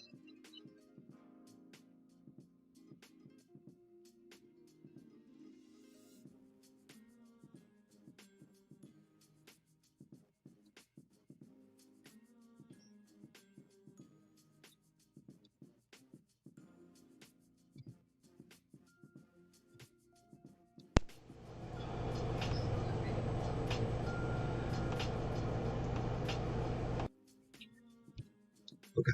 I reset my mic. Hopefully that's a little better. I apologize if it's not. Sometimes I keep saying I'm gonna buy a mic, um, but I can't I can't find like a good one that I would be confident or comfortable using. They have like some headset ones that I don't know if I really want. Um, but I don't know. I gotta find something because this obviously isn't working. The last ones I had, the clip-on like shirt mics, were great, but they would just die randomly. Even though I would change the battery, like 2 hours later they'd die. And I don't know if it was I just needed to change the battery every hour, every 2 hours, if they just used that much energy, if they were so inefficient. Um, I really don't know what it was, but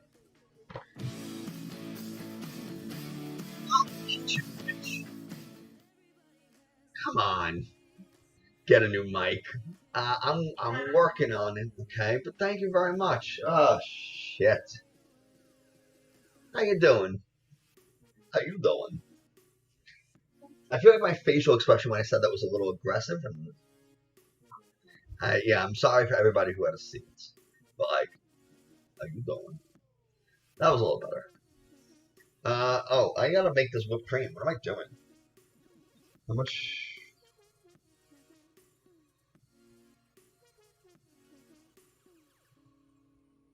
I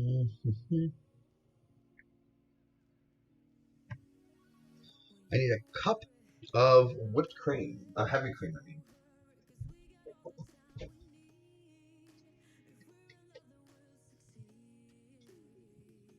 A cup of heavy cream. Oh, those biscuits are smelling good. I am making some strawberry shortcakes.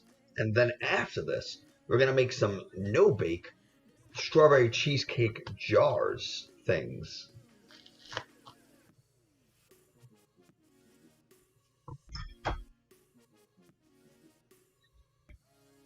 Welcome back to the cooking streams. Thank you, thank you. I am still not super satisfied with the quality of the stream after moving, but it's it's a work in progress. Right, it's not going to happen overnight.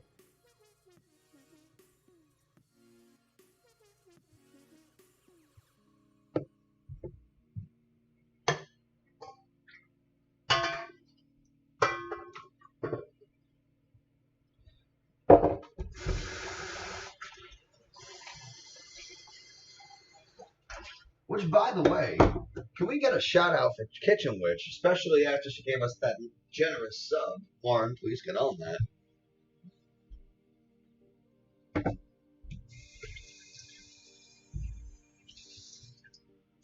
There we go. That's how we fucking do it. I need a teaspoon of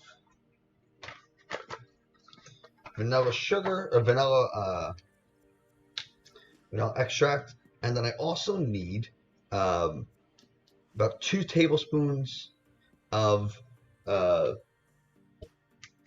sugar.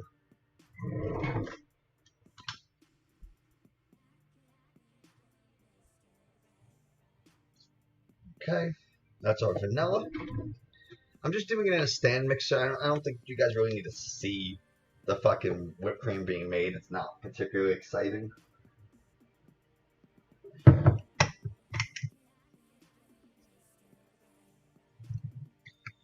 How's your new job? I see that you're switching over to second shift. Yeah.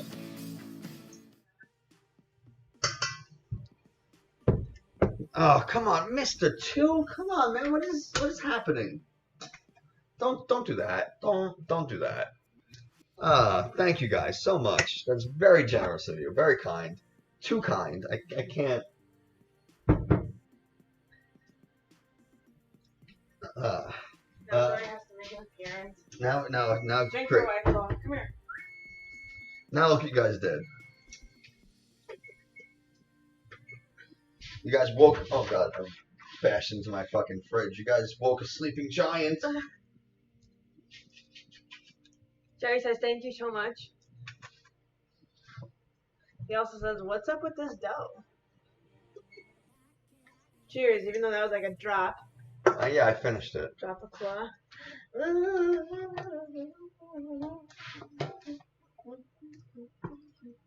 the hell was that? He did get a haircut, yes.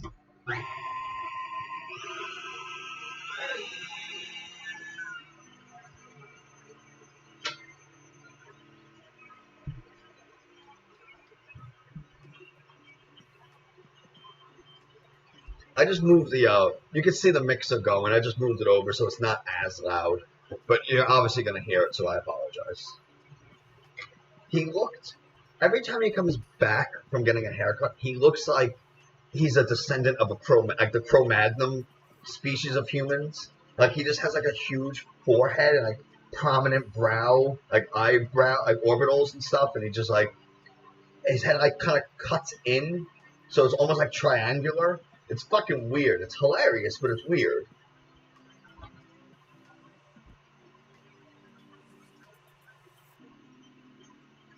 So all this time, our cream cheese has been softening, which is important for our cheesecake that's coming up next. I just checked our biscuits. They're rising a little, but they're not perfectly golden brown yet, so we're going to give them for another couple of minutes.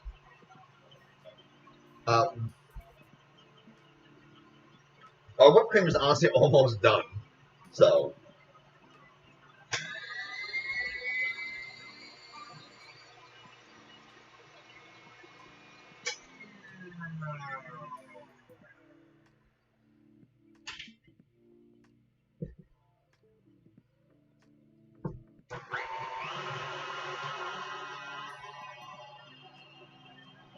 another few seconds on the whipped cream, and then boom, biscuits will be done, whipped cream is done, strawberries are ready.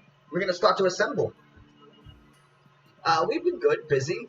We're trying to work on the studio, and get everything sorted, and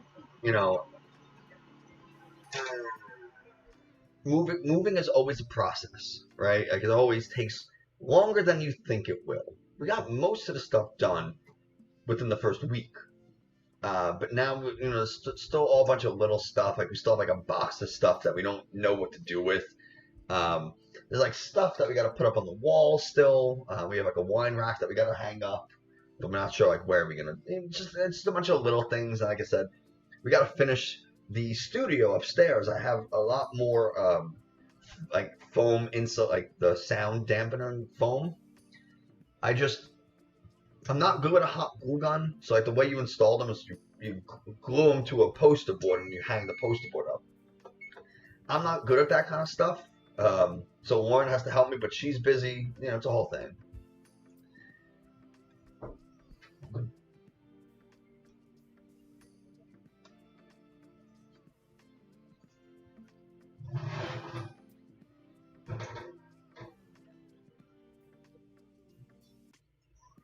So we got some nice golden brown biscuits. They didn't really have a lot of rise to them.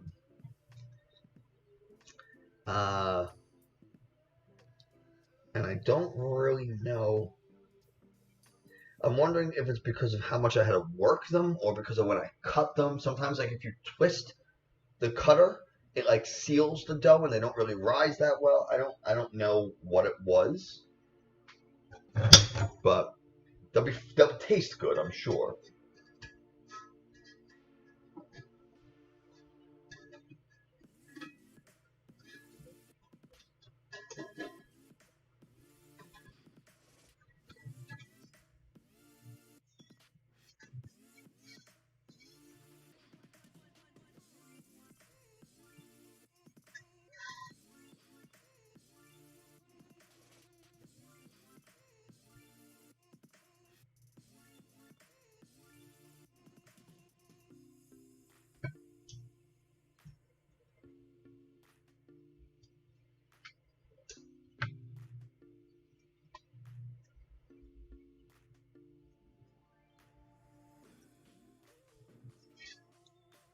So because these didn't really rise, what I'm going to do is I'm not going to cut them in half. I'm just going to stack them.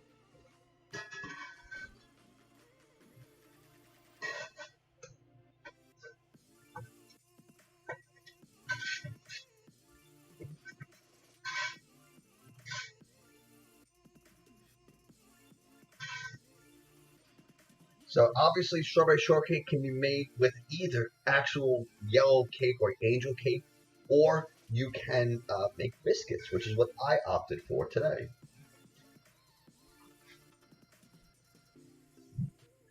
When you make this at home, it's your recipe, right? Like, you make it however you want. You want the biscuits maybe a little more golden than this, right? Maybe this isn't golden enough for you. You keep making them. Keep letting them bake. Maybe you want them a little thicker, right? I think these aren't particular thin. You get them to rise a little. Maybe you add a little more baking soda. What I think happened was something was off about the ratio of flour and buttermilk. And because I added a ton of flour, it kind of absorbed all the buttermilk. And the buttermilk is really important. Obviously, it adds a liquid component, but buttermilk itself is very acidic. And that acid is what helps activate our baking soda or baking powder, whatever you're using. And the reaction from the acidic buttermilk and the basic or the alkaline baking soda, baking powder, creates a neutralization reaction, which means you get something that is neutral. Instead of being it's acidic or basic, it's neutral. It's neither. And that neutralization reaction creates carbon dioxide, and that carbon dioxide helps lift and pull your whatever you're baking, and your biscuit in this case, or your breads, or your cakes. So that creation of gas helps to separate and make your your biscuit or dough rise. And I think because of the ratio of buttermilk and flour was off, there wasn't any real buttermilk to activate our baking soda. And so they didn't get the rise that we were looking for. But let's taste them just to see how they are.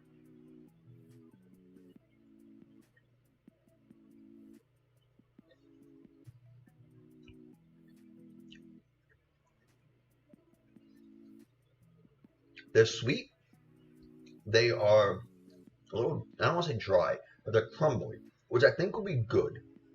Normally, in a biscuit like this, I wouldn't be thrilled. But because we're going to combine it with the wet, sweet strawberries and the cream of the whipped cream, I think it's all on a plate together to give you a nice overall texture. So let's get a plate. We got our strawberries.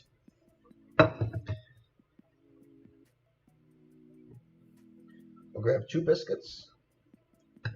We'll put one down. And I'm going to layer whipped cream first because it'll give you something for the strawberries to sit on.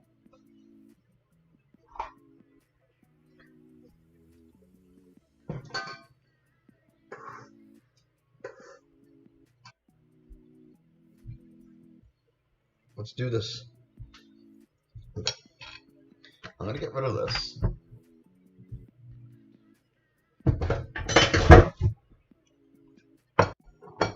Because this is what you guys want to see, right? Like, you don't want to see me. You want to see this.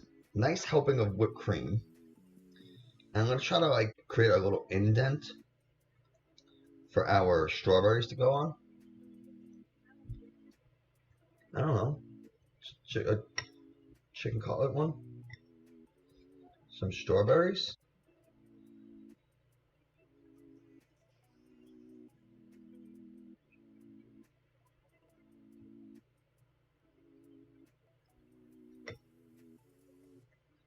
And we're going to do another biscuit. Sure.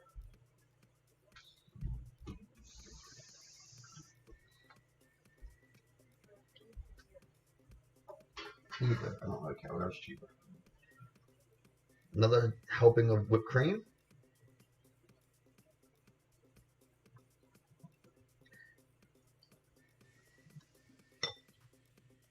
And I'm going to top it with some strawberries. Whipped cream's melted because of the hot biscuit. If you want to avoid this, let the biscuits cool before you top them. But I want to eat it hot. And we still have a little bit of that strawberry juice that we're just going to drizzle on top.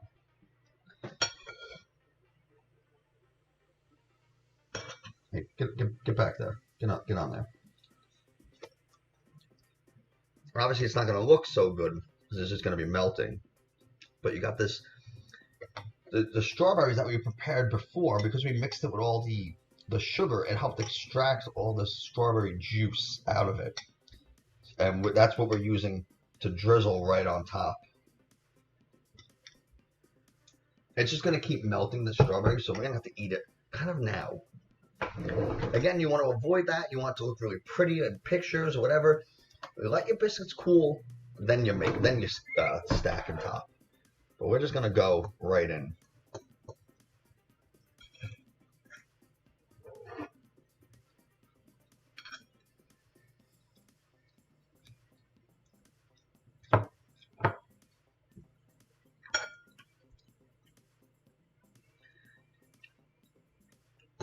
It's very, very sweet. If you want to be a little less sweet, don't drizzle the strawberry syrup on top. It is very, I mean, it's good. It's just very sweet.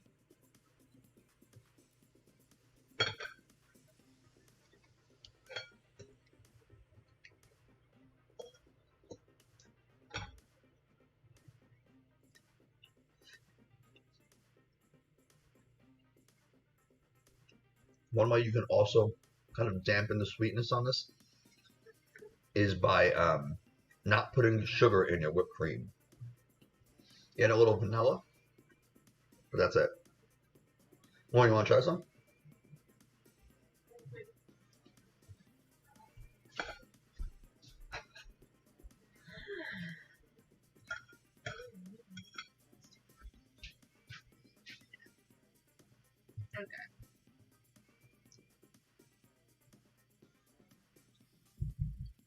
Like, it's good. It's just very sweet.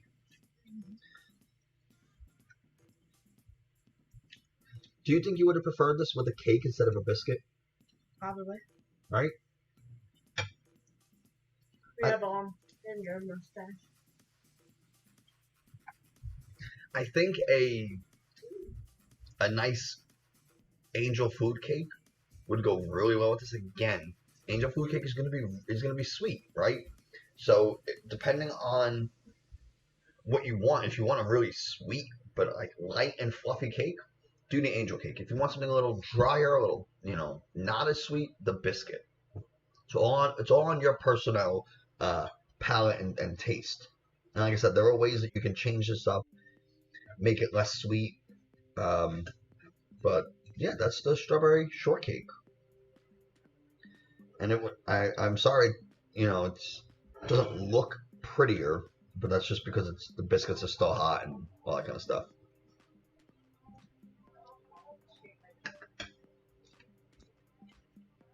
I'll make another one when the biscuits aren't hot.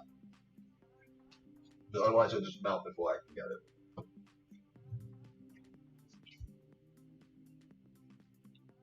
Don't get me wrong, I'm going to keep eating it. Like it's still good. I'm not trying to say it doesn't taste good. I'm still enjoying it. I think the bites are a little better when you get like a good ratio of biscuit to strawberry to whipped cream.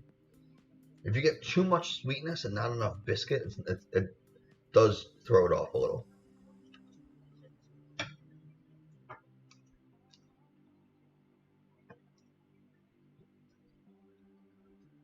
The more I eat it, and the more I get familiar with how much strawberry and whipped cream to put on the biscuit, the better it gets. So I will say that as you eat it, as you like start picking out bites and stuff, it becomes better. It does not taste floury. It tastes crumbly a little, but I think that's good because that crumbly, almost slightly dry biscuit will help soak up any of that extra strawberry juice and it'll just work well. It gives you a little density, so you don't feel like you're eating. You ever eat something like mousse, like chocolate mousse cake, and you're eating it, and you're like, am I even eating food? Am I even like, is there anything here? Is there any substance? And these biscuits provide that level of like, oh yes, this is food. I am eating something, which is good. I really like that. I'm really big on texture in foods, and it's something that Lauren doesn't care as much about. But I'm very cognizant of when I cook that there's different textures, right? If it's all soft and mushy, like not as good versus if it's a little bit of crunch and you have a little bit of soft and a little bit of sweet and a little bit of fat and a little bit of acid, and trying to incorporate all those different aspects into a dish is what makes a dish a meal versus just like here's something. So I think that's really important, and I think the biscuits help that, right? They provide that dryness and that I don't know. I feel like I'm saying the same thing over and over again now.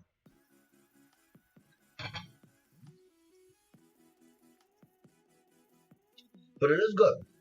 I will say it is good.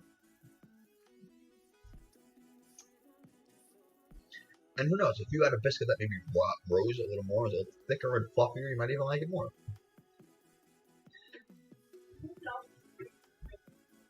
Who knows, you might even like it. Hey! How have you made so much? It's a lot. Let's That's what the thing said to do. Pour a little cinnamon in here. Maybe. Well, I'm gonna use. I gotta see. I think I don't know what to do.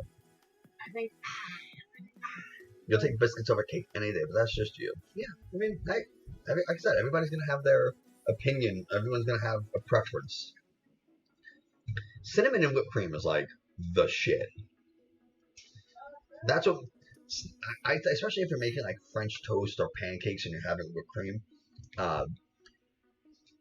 Like French toast with some fresh berries, some syrup, and whipped cream with some cinnamon incorporated into it.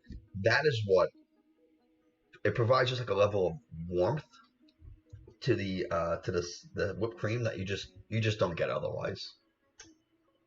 Do you want any more of this? Yeah, I'm good.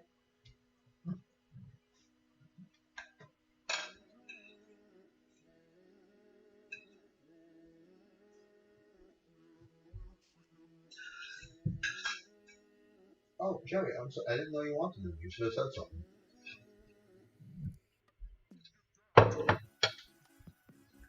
Okay. So bear with me a second.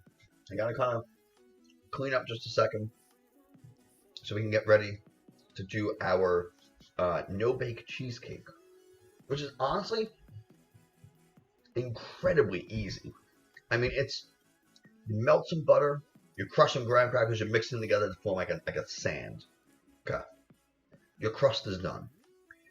You cream some cream cheese with some sugar and some other stuff, and you make a whipped cream. You fold them together, and now your cheesecake is done. And then you put whatever topping you want. You want to make a strawberry sauce, you can. You want to make a blueberry sauce, you can. You want peanut butter, chocolate, whatever you do, whatever you want to it, it's yours. I think the no-bake cheesecakes are the easiest cheesecakes to incorporate things like chocolate swirls and peanut butter, because you already gotta mix. You already have to mix the whipped cream and the cheese and the cream cheese together. So in that time, you just add in your chocolate and you just let it swirl. I would actually mix it all together first, then add your chocolate, so you can gently mix it to actually give it that swirl effect. If you add your chocolate as you're mixing the cream cheese and the whipped cream, it'll just mix in and it'll be like a chocolate cheesecake. Which, if that's what you want to do, then go for it. No bake anything is the best dessert for summertime. I agree. That's why we're doing this. S'mores is up there. S'mores is up there. So anyway, I'm gonna rotate this over just a little. And we're gonna clean. Kitchen, I might have missed your response before, but how is the new job? How is transferring over to second shift? And how is that gonna affect streaming? I'm curious. Like, are you gonna change are you keeping your stream times? Are you changing stream times? Like, what's the deal with these peanuts? It's the second time I said that during this. The second time I said that during the stream.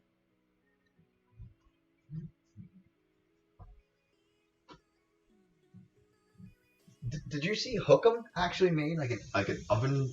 It was what was it? It was like a oven baked s'mores thing. It looked really good. I can't say it was really good. I didn't eat it, but it looked really good, and I wish I did eat it.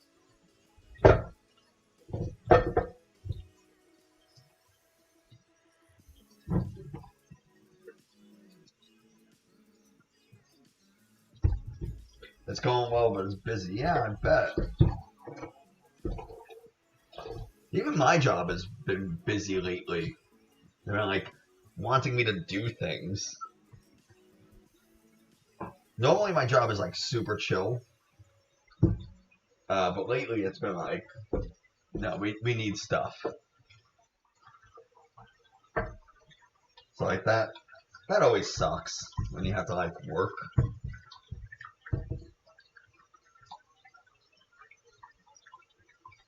Yeah. What did they think I get paid for? Like it's horseshit. You're gonna do a gaming stream during the week and a cooking stream on Sundays. Okay. Honestly, I think breaking it up and doing like a cooking stream on Tuesday and a cooking stream on Saturday and a game stream on Thursday or some other, whatever order I decide to do things is the way to go. Because as much as I love cooking stream, like it's so much effort and work. Whereas like the game streams, there's no cleanup after, there's no nothing. It's just you're ramping up testing capacity next week, so it's all hands on deck. Yeah, I like breaking it up. Did you get your Switch? I know you were looking to get a Nintendo Switch to stream occasionally. Lauren and I just bought one, not necessarily to stream, but just to have and to play, to have and to hold.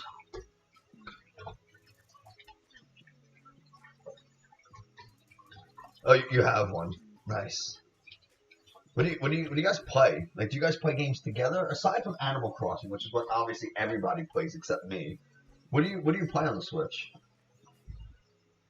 We have Mario Kart that we've played twice, a Mario Party that we started last night, and then we got through the instructions, and Lauren was like, I don't want to do this anymore. And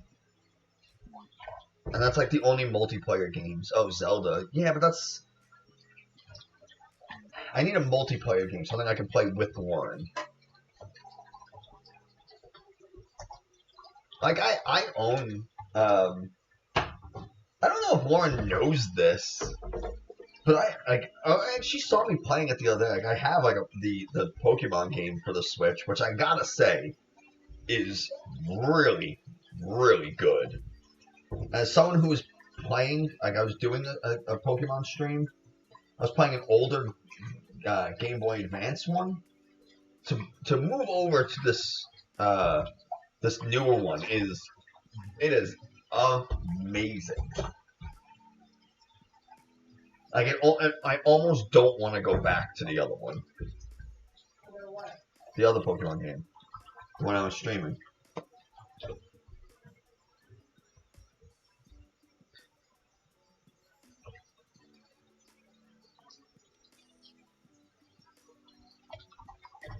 Mr. plays on PC. Yeah, if I'm playing like Destiny, obviously I'll play on PC. Or I'll play on Xbox occasionally, but it's just like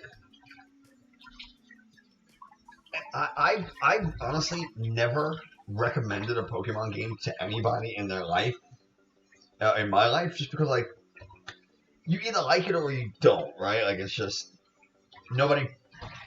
Why would you recommend it to someone who doesn't like Pokemon? But this game, I actually think I would recommend to somebody who's just like looking for a game to play, even if they're not a big Pokemon fan. Because they do so many things right and well, and it has been very enjoyable. I'm actually almost done with it. I'm almost I'm actually at the final, the final battle. So that'll be fun.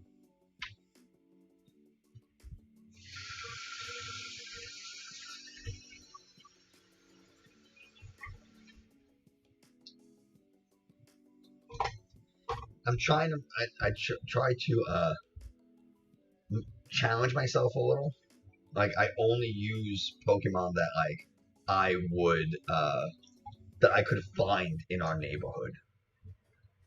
Like if that makes sense. Like we see a lot of owls and we see certain whatever frogs and stuff. So I try to only use Pokemon that like I've seen in my neighborhood, like butterflies and all that kind of stuff. Just because it makes it a little more challenging and a little more like real in a way. If that makes any sense at all. You like Pokemon but you never finished the game. Yeah,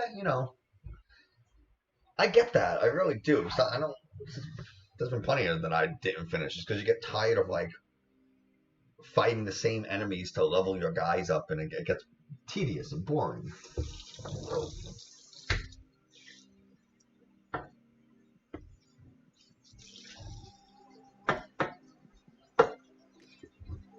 But I haven't felt that way about this new one.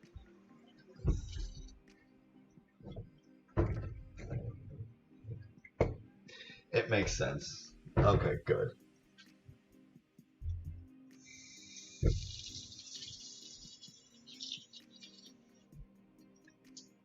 All right. One more thing to clean. Yeah, it's the grind. I will say this. I didn't feel like there was a real grind with this one.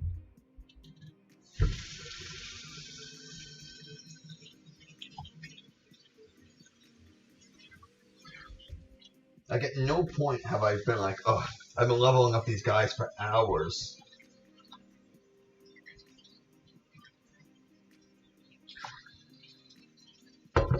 It happens very naturally, very organically, and it really feels like it respects your time.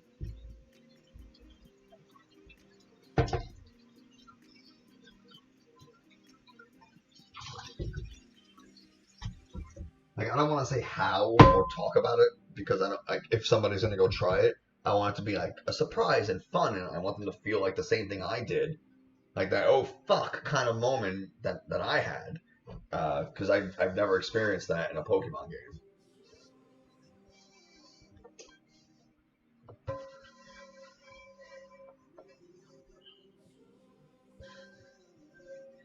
Like this is one of the few times I wish my brother had a Switch because him and I, growing up historically, have always competed in games like any game, but we always play Pokemon because there were so many different characters that we could choose from that we would always end up with a different team, and it would always be exciting to see like, well, who's the other person using, and I don't know, it was just like fun competition between us.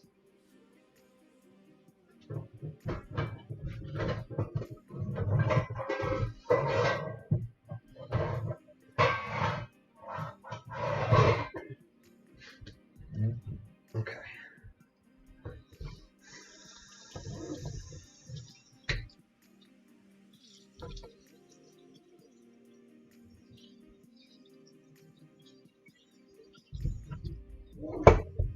So,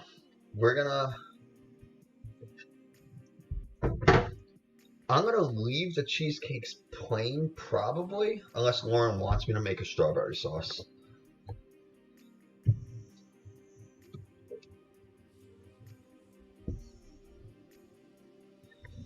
But if she wants me to make them, I'll make them. Do you want a topping for the cheesecakes? Oh, okay. Okay, so she does want me to make them.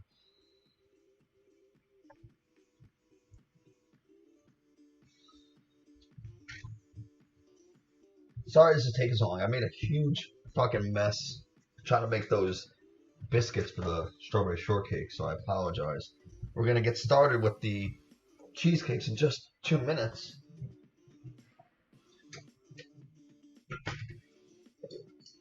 This is just the last thing I need to clean.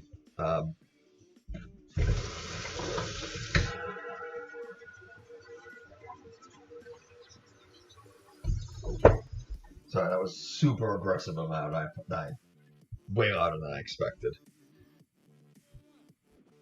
Like I always knew it was allowed, but I fucking just like hit it from 0 to 100. So I wish I could reuse this whipped cream, but the cheesecake whipped cream, there's no sugar, and this one has sugar in it. And if I use it, I'm afraid the cheesecakes are going to be too sweet. Or what I might do is just not add as much sugar to the cheesecake base. I might do that. Just so I don't have to waste. Like, this is like a lot of whipped cream to waste. So we're going to do that. Fuck it. We're going to do that. The less waste, the better. This means you have more cream to eat with a spoon. Yeah, we're like I said, we're just gonna reuse. So Laura and I, if they don't come out perfect, I apologize because the whipped cream ratio is gonna be a little off, and this whipped cream has sugar in it when it shouldn't. I'm sure you won't really care that much. Do you want to help me real quick? I think I have something you would enjoy.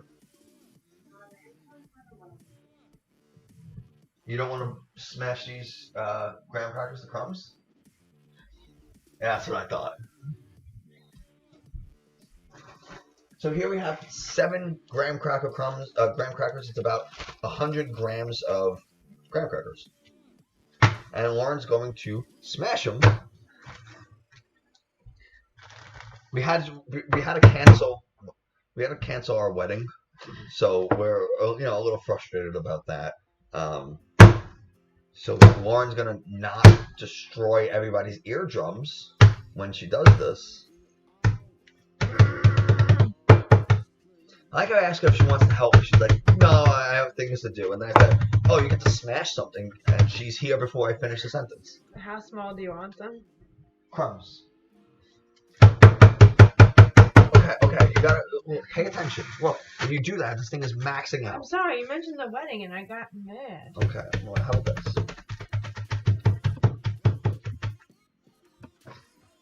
Now do it. Thanks, kitchen. I appreciate it. Still super frustrating.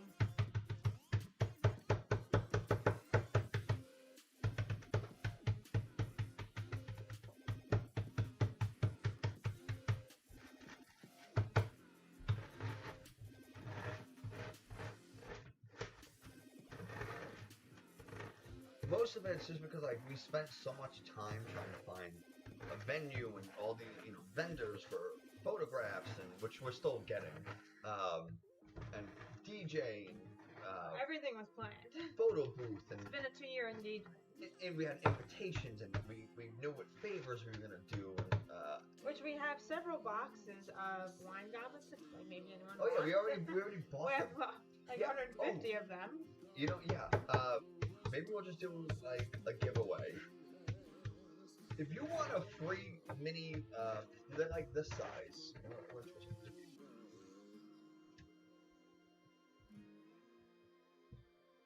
Like this, yes? Yeah, similar to that. They look like this. Decent sized wine goblets. And they say, I think, celebrate Lauren and Nick November 1st, 2020. So it won't have our names on it and our wedding date. But if you want wine goblets, we'll basically send you as many as you want. So if you want a set of 4, I'll give it to you. I don't care. We don't know. We don't know for rescheduling. We're trying to find a different venue and just do it with immediate family. Like rented out a restaurant type thing. But so far, everyone's like, I know we're only supposed to be 50% capacity. We can only do outdoor dining, but our minimum's 80 people. And I'm like, that's not 50% of your outdoor space. So I don't know what's going on. It's been very difficult. Yeah.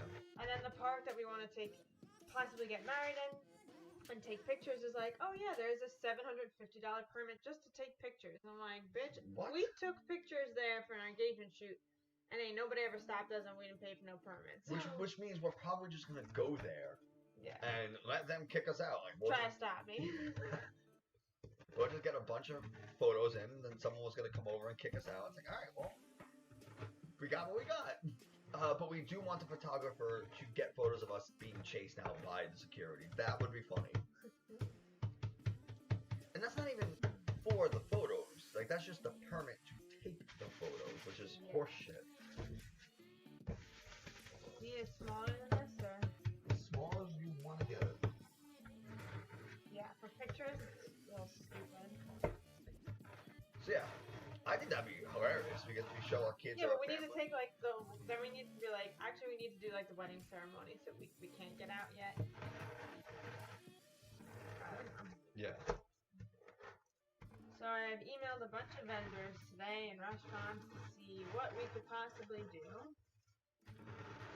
Have to be outside, so I might have to change the date so that it's not like too cold. I don't know. Very frustrating. I don't really have time to do this again. I have to find new hair and makeup. So we'll see.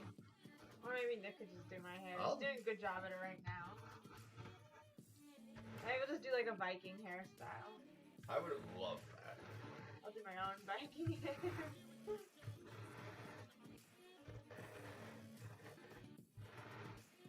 Yep, there it goes. There we go. Lauren's wedding hair, right here. Styled by me. So beautiful. Oh my god, it's so gorgeous. Could you imagine if we streamed the wedding?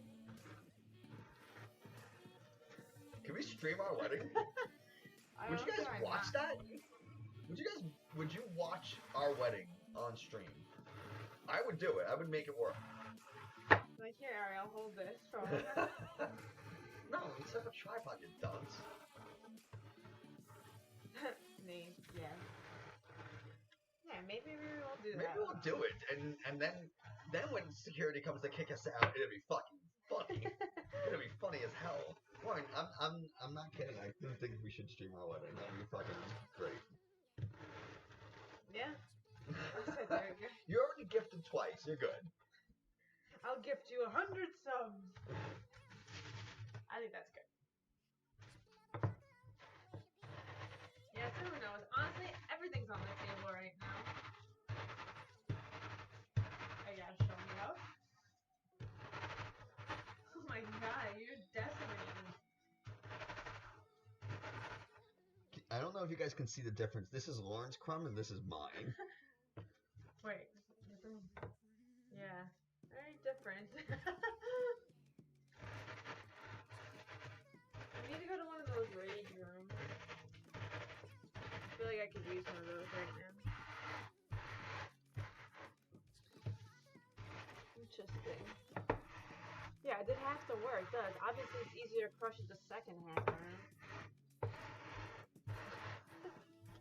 It looks like sand now. I didn't know that's how crumbly you wanted it. I said You're just like crumbly. Wait, what time is that?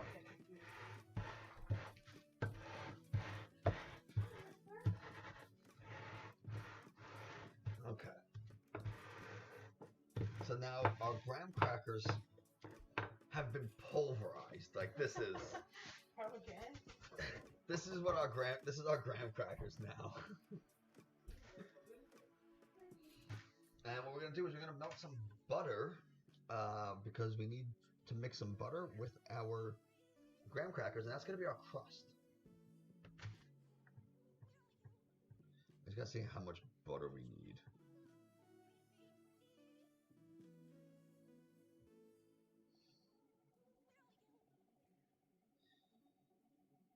Okay, 2 tablespoons, which is easy to measure.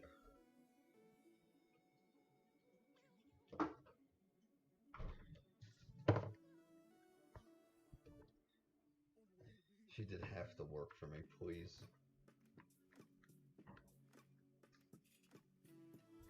We'll take it from the end.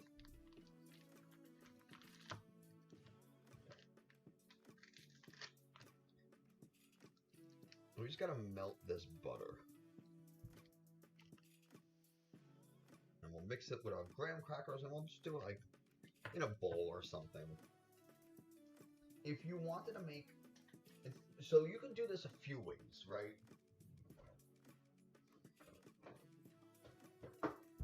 We are doing no bake cheesecake mason jars, right? We're gonna put them in mason jars. You don't have to. If you want to get a pie tin or like a pie bowl or whatever the hell they're called, and you want to put your crust in there, feel free. You want to, I don't really care how you do it, as long as you do whatever you want, right? The recipe doesn't change. The vehicle in which you put it in can, if you want it to.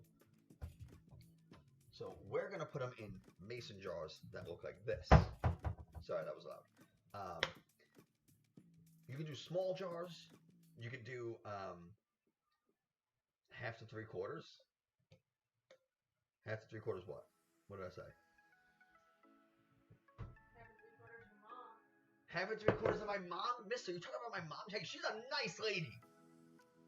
She's a little bit of a bitch sometimes, but overall, she's like a nice person. It takes a while to warm up to her. She can come off as cold and robotic when you first meet her. Which she disagrees with, but everybody else agrees with. Lauren's laughing very hard because she knows it's true. Whoops. Sorry, I was trying to clean my stream deck. Stream's not ending yet. Robomom 3.0. Melt butter. That's what I'm doing.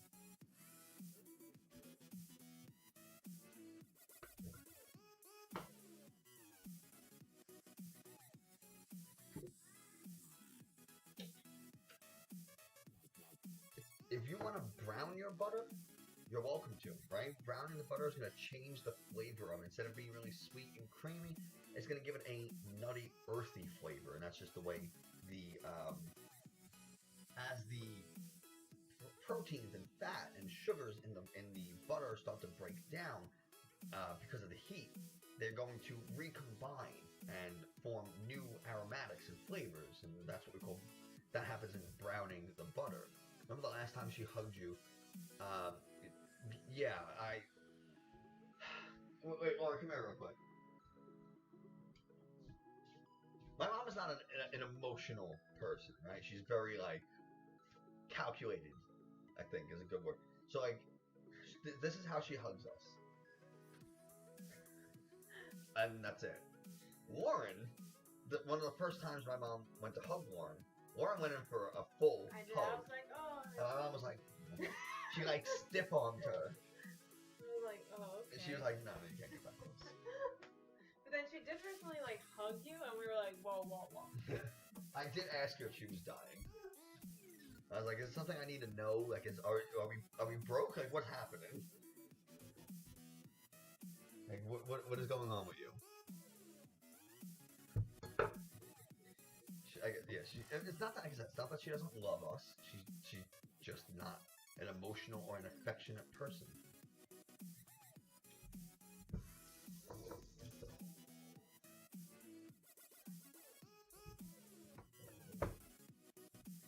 So, you know, that's funny to me.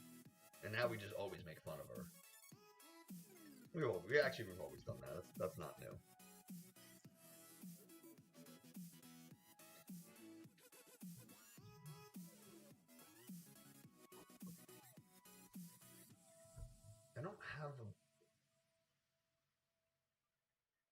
I don't have a bowl ready for this.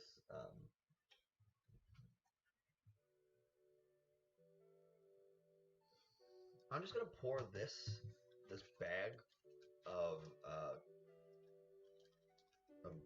gram cocaine into this boiled whatever the hell butter when it's done.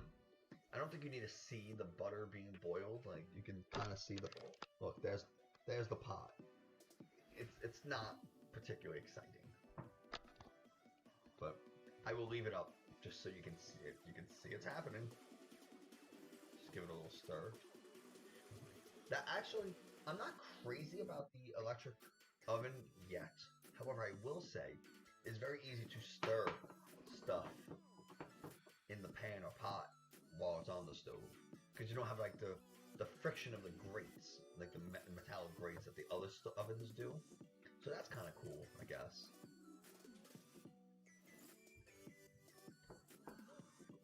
Okay, our butter's melted. We'll turn off the stove. We're gonna take it off the heat, and we're gonna mix in our graham cracker, and it should look like wet sand, and I'll show you what it looks like under the camera when I'm done.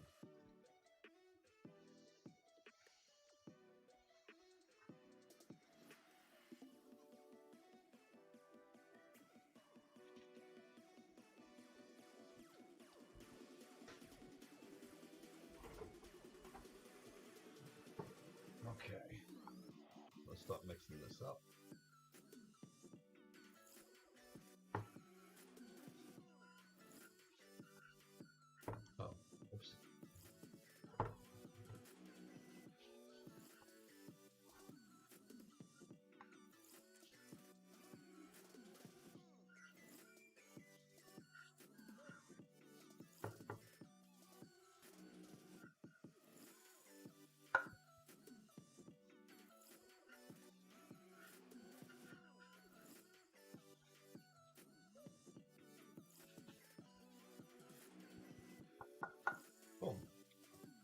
that sand. That's our graham cracker crust.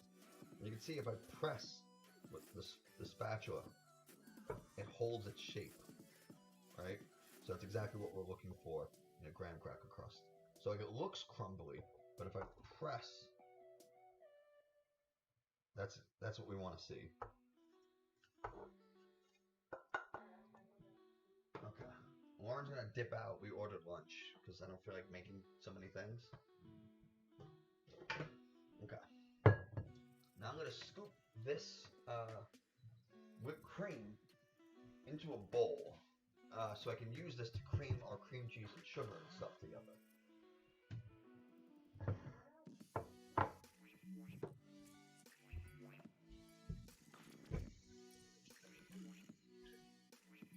We have like our go-to delivery place for like takeout, but they take fucking forever to deliver. So it's just easier to go pick it up.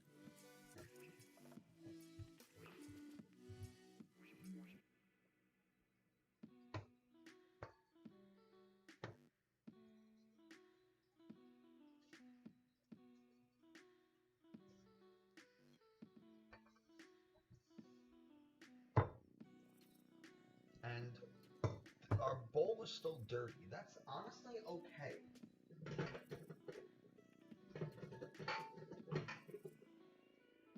It doesn't really matter because the cream cheese and the whatever are gonna get mixed together anyway.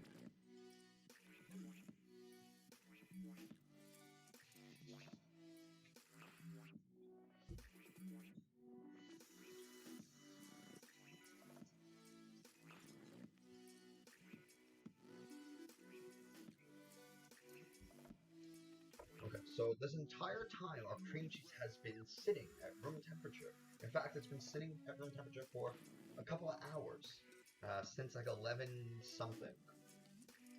And that's important because we want our cream cheese to be room temperature so it's going to beat in our mixer easier. So we're going to get the paddle attachment for our stand mixer.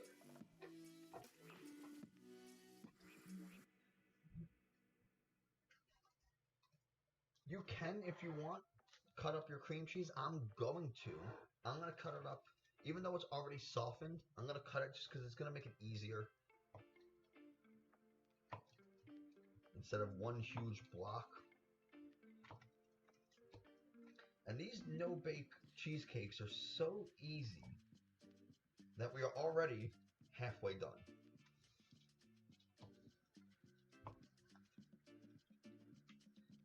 Jerry, what are you sniffing for? Huh? Hey, come here. Everybody, he's here.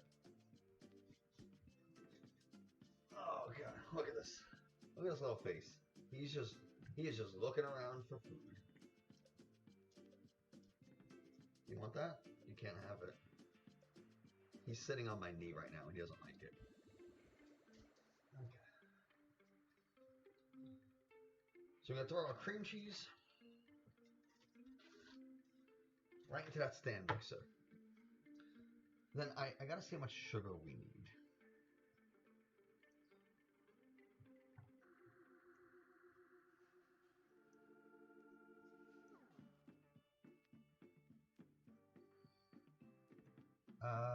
We need a third cup of sugar. Well, we already did a quarter cup of sugar in our whipped cream. Even though this recipe doesn't call for it, I'm just reusing older whipped cream, like from the strawberry shortcake. So I'm just gonna put a sprinkle of sugar in the cream cheese just to give that a little bit of sweetness. But again, it's gonna get mixed with the whipped cream anyway, so it doesn't matter too much.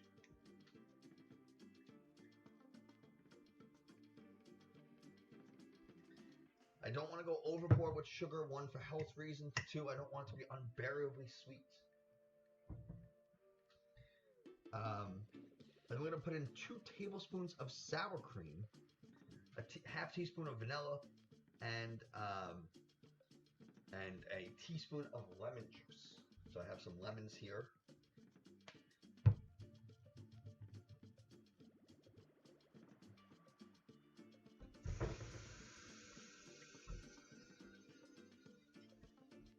you're just joining us, thank you very much. I appreciate it. I'm Nick, and the cutie you saw before was Jerry.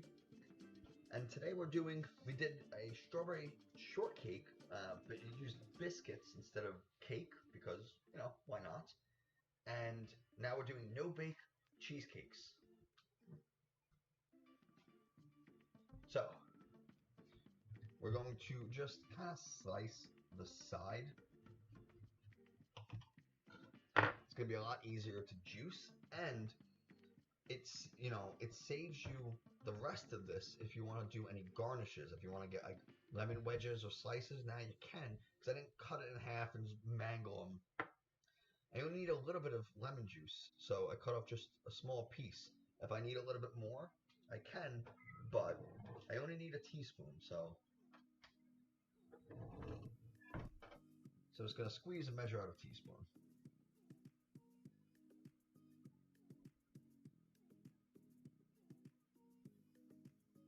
Trying to squeeze it gently so I don't lose all of it all over.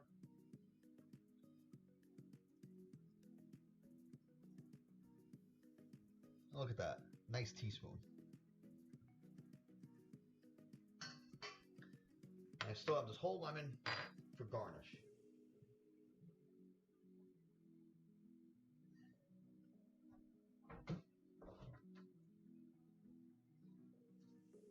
So I got a small container of sour cream.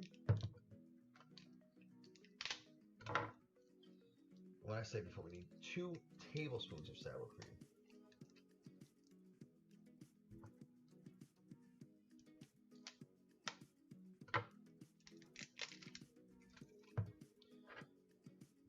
We could use this teaspoon that I have for the lemon. You need 6 teaspoons. Honestly, I don't think it's worth it. So I'm just going to rinse off this tablespoon.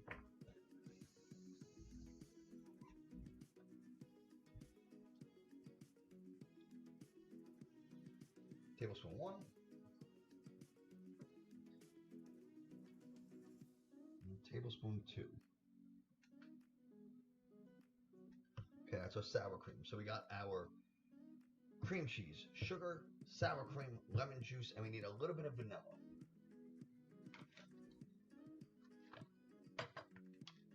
I'm just going to reuse this sour cream spoon. It doesn't really matter too much.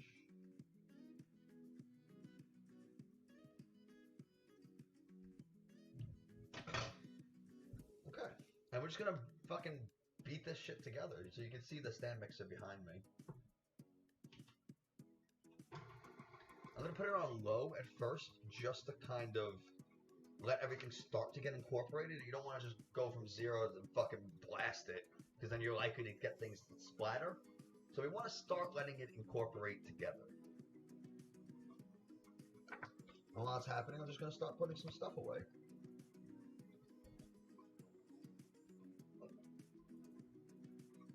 Now, I did buy cheesecake last night because I didn't think about it. I made a nice steak dinner for me and Lauren. And I said, ooh, you know what? Cheesecake would be a really good dessert to go with the wine that I got and the steak. And then I forgot that I was making cheesecakes today. On the plus side, we can do a taste test. Whose cheesecakes are better, mine or the bakery's? So that'll be fun.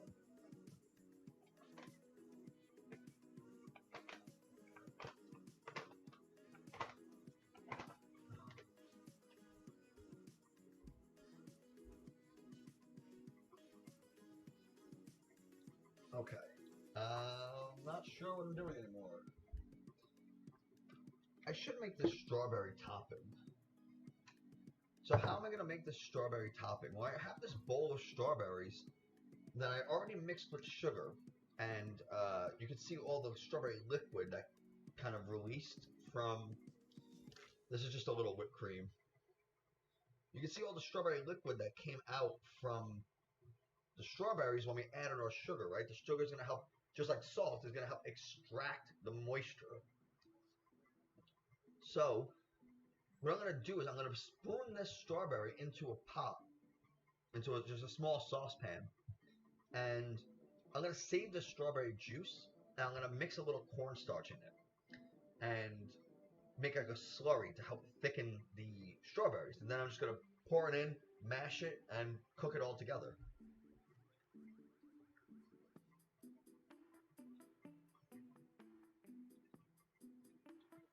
So that's how we're going to do.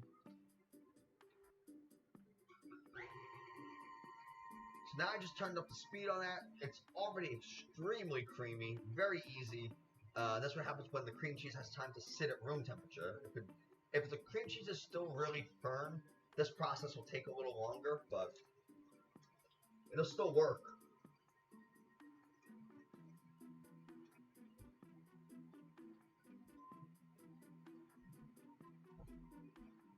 I'm excited. So we got jar number 1, 2, and 3.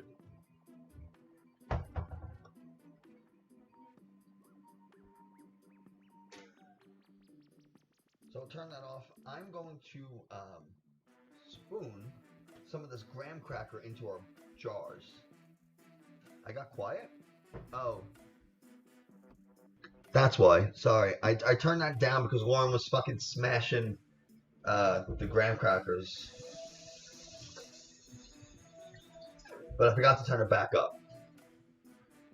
No, that was me. I guess I forgot to turn the volume back up because I'm an idiot.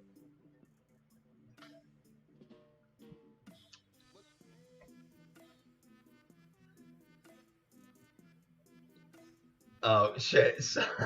Sorry. Because I don't hear how it's gonna sound ahead of time. I just kind of raised it instead of talking. So we got our graham cracker.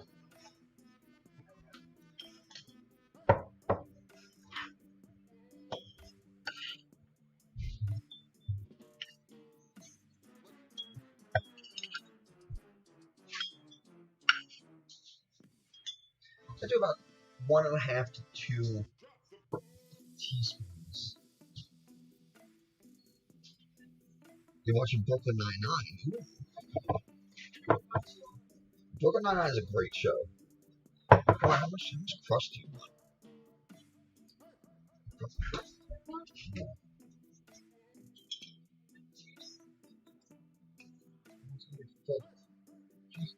Plus, this is going to get packed. Brooklyn Nine-Nine is a great show. So what we're going to do is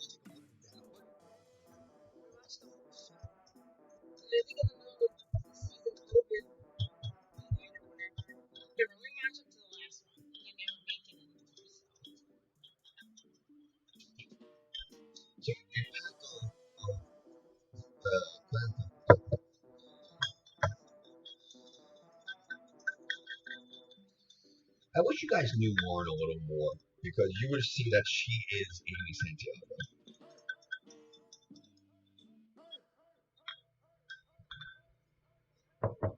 It's actually kind of funny.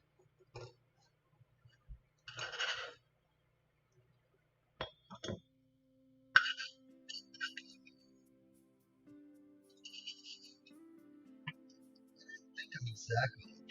I don't have terrible credit. I'm not in huge debt. Oh, well, I guess I am in debt from school, but everybody is.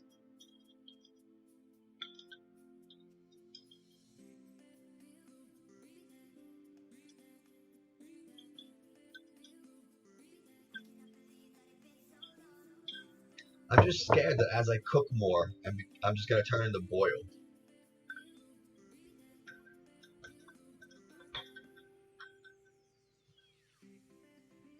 Boiled oil. Ugh.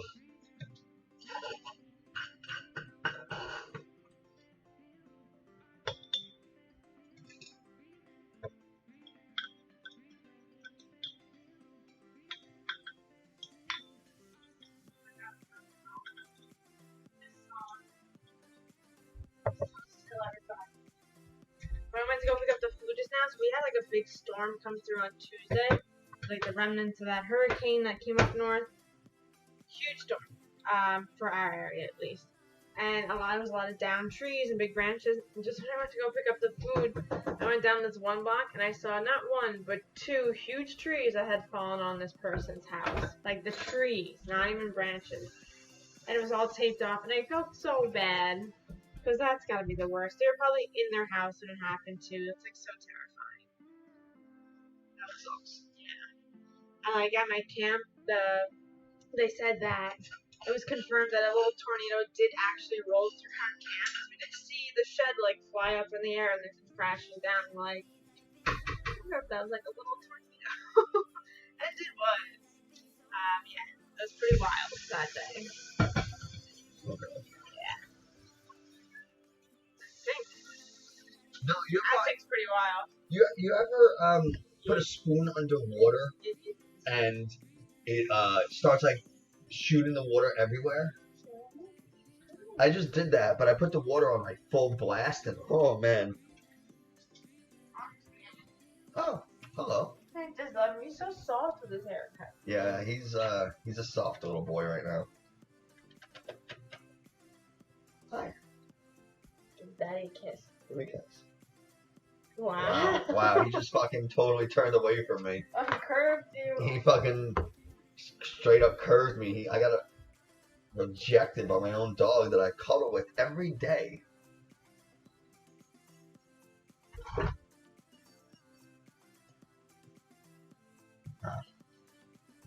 Feels pretty bad when your dog won't give you a kiss.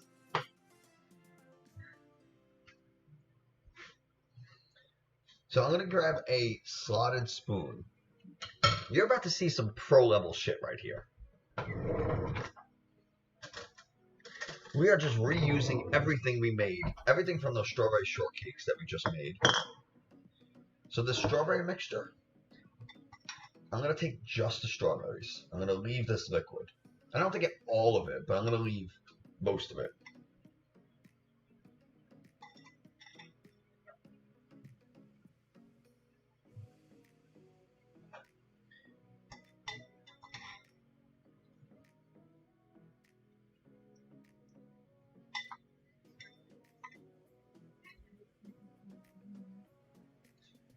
What we're gonna do is we're gonna use this strawberry liquid, strawberry juice, to make our slurry. We're gonna add a little bit of cornstarch to this. And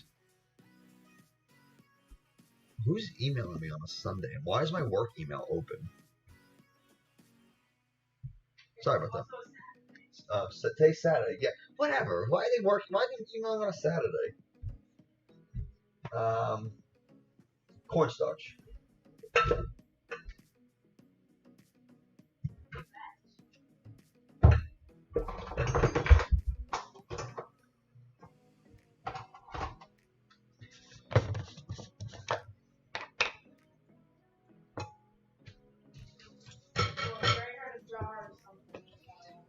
We're not going to do a lot of cornstarch, maybe just like a teaspoon worth, because this isn't a lot of liquid. So we're just going to mix in a little bit of cornstarch. And this is going to help our sauce get nice and thick, right? We want that triple T thick.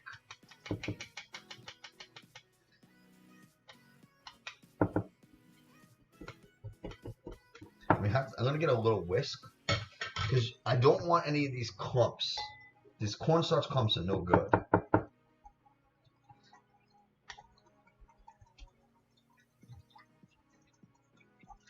So we're just going to whisk and whisk and whisk. We're going to whisk it all. High whisk, high reward.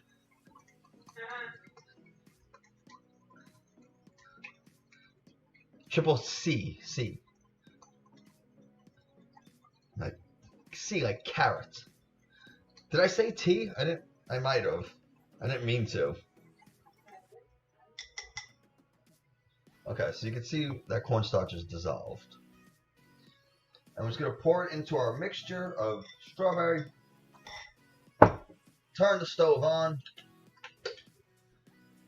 And we're going to let it thicken up. We're just going to smash the strawberries just a little.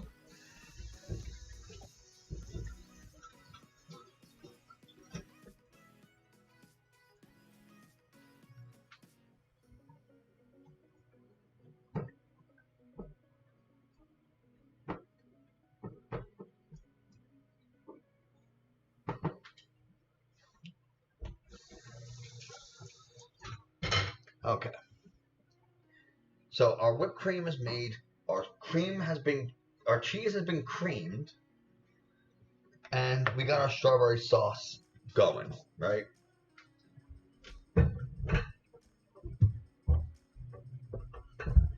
Our jars have been crusted, right? And we've smoothed it, we flattened it out with just a wooden dowel just to pack it in nice and neat.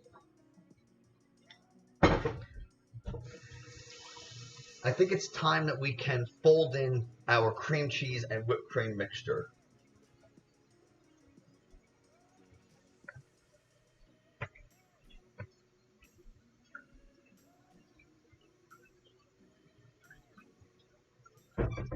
Okay.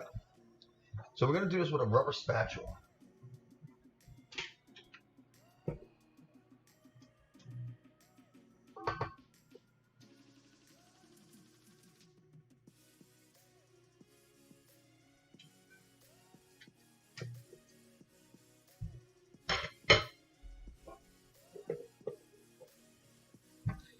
So I'm going to move all this stuff so you can get a nice view. And we got our whipped cream. We're just going to boom.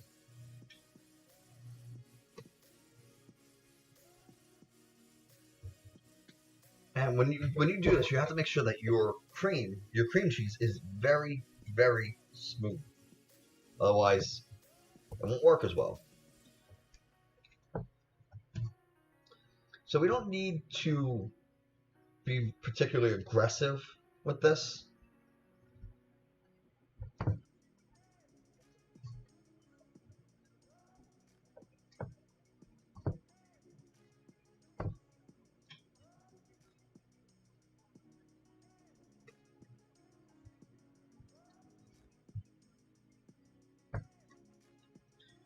I'm just going to fold and fold and fold.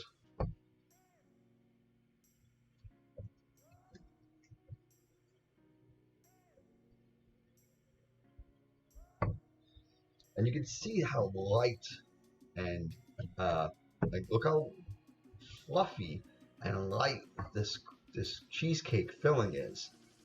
If you don't want it this light, you want it a little thicker, a little denser, then don't put as much whipped cream. You can also alternatively take this and let it set in the refrigerator for 15 to 30 minutes, right? Depending on how firm you want it.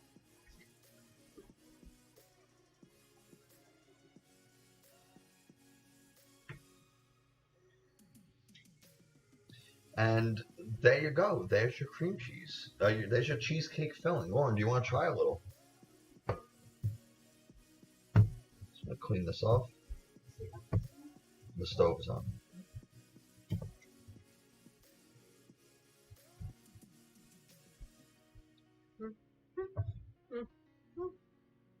Our official taste tester. Why'd you do that? Because I'm going to do that.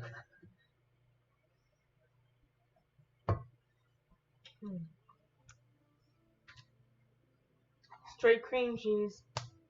That's a cabbage. Not enough sugar?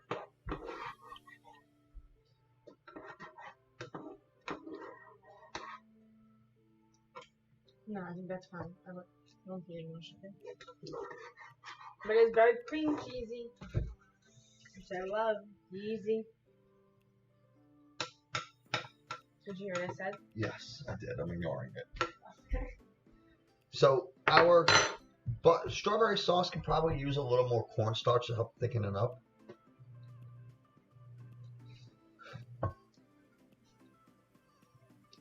God, this beer gets everything in it. So I'm going to add a little more cornstarch and water to our mixture here. But you can't just add cornstarch. What's going to happen is it's going to hit the water, it's going to clump up instantly. So you have to do a slurry of water and cornstarch, and then you can add it. No, you have to mix the cornstarch and water first. I see what you're trying to do, and you ain't funny.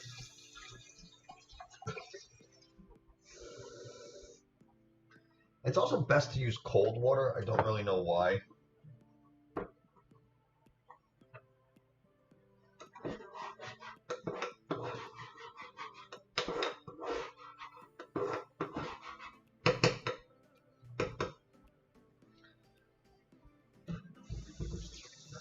So as this has come to a boil, it's thickened up actually a little bit.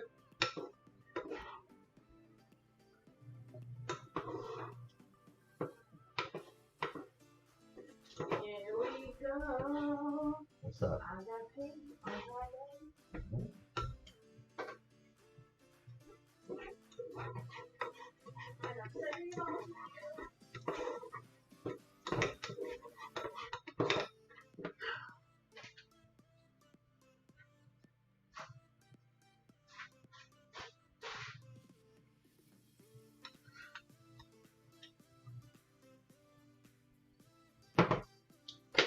I'm not going to add cornstarch and water. We're just going to leave it. And we're going to let it cool. And then we're going to be done.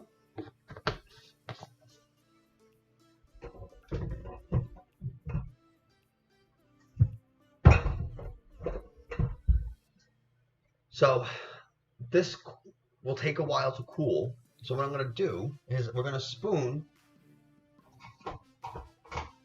tenderly. We're just going to spoon tenderly. I thought that was funny. I bet you thought I was gonna say something else. What up, Yeet? How you doing? Yeet, yeet.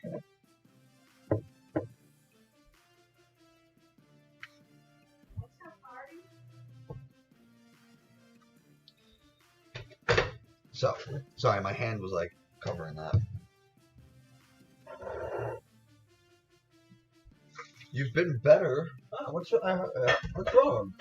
You don't obviously have to answer that. It's a very personal question, but if you want to talk about it, we're here.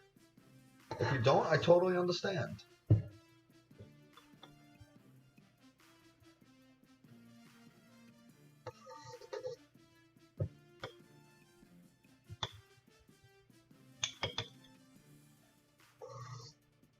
And we're just going to start layering this cream cheese.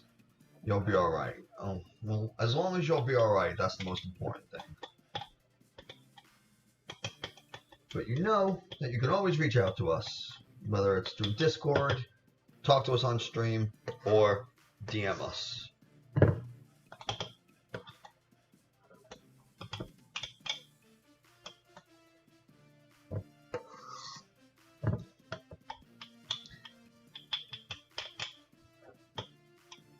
Okay.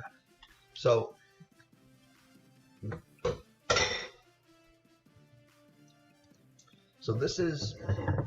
that's our cream cheese, and this is what we got going on right now. You can see a nice thick band for the graham cracker crust. We got our New York style cheesecake. As I don't know why I'm doing this. That's probably not family friendly. And we're gonna put our strawberry topping on top. Now, obviously, like I said, you can take this and let it set in the fridge, right? You can eat it right now. You can do whatever you want. You don't have to put it in jars, right? You can get a pie tin or pie plate, flatten out your crust, pack it in, and then just spread your cream cheese on, throw it in the fridge to let it set. And then once whatever topping you're using cools, then you put it on and you let it continue to set in the fridge. And that's it. This is our final product, right? We made our strawberry cheesecake before. We made strawberry shortcake, and now we got these nice little jars. And obviously, the bigger the jar, the less you'll get, right? If you do small little mason jars, you can get several of these. You can get somewhere between 6 and 10, depending on how big your jars are. Or if you use enormous mason jars like Lauren gave me, you get like 2. So just keep that in mind. Get real smart. Can I? You know what happens to someone with a smart mouth? But can I have that as my lunch? Yeah, go for your lunch. I think that's pretty much gonna do it for now, right?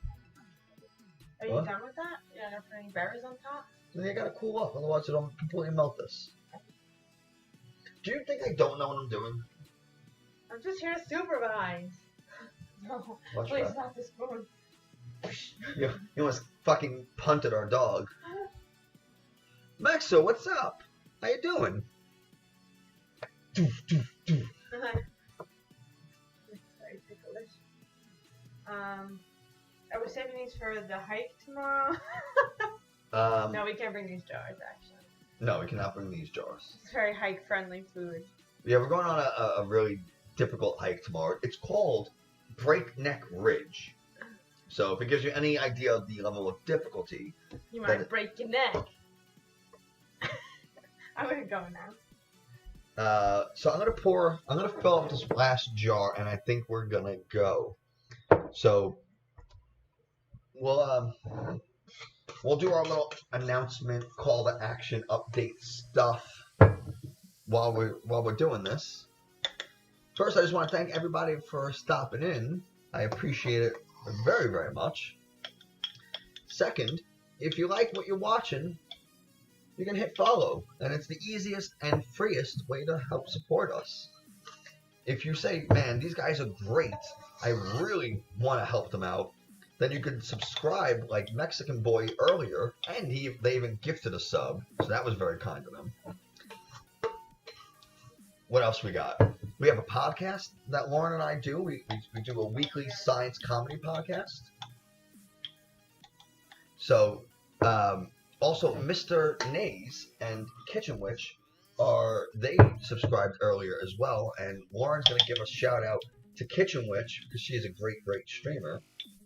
And if you want to see some awesome vegan cooking, go check out Kitchen Witch.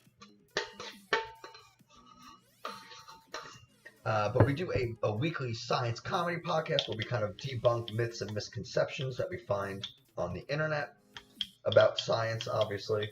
And then we talk about it, and we talk about why it's fake and why it's bullshit. We do YouTube videos. We're obviously streaming on Twitch. We got, Lauren just posted a link to all of our different social platforms. Except for YouTube, apparently. Yeah, YouTube's not on it, but it's on the website. You guys can find it. But anyway, that's going to do it for us today. Studio Mazer, what's up?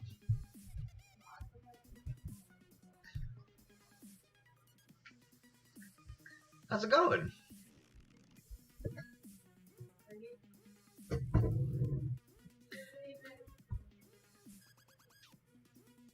Yeah, you're late, unfortunately. We've been going for about 3 hours, and our lunch is here. So we're gonna eat it. I mean, if you want to, watch us eat lunch, I guess that's an option.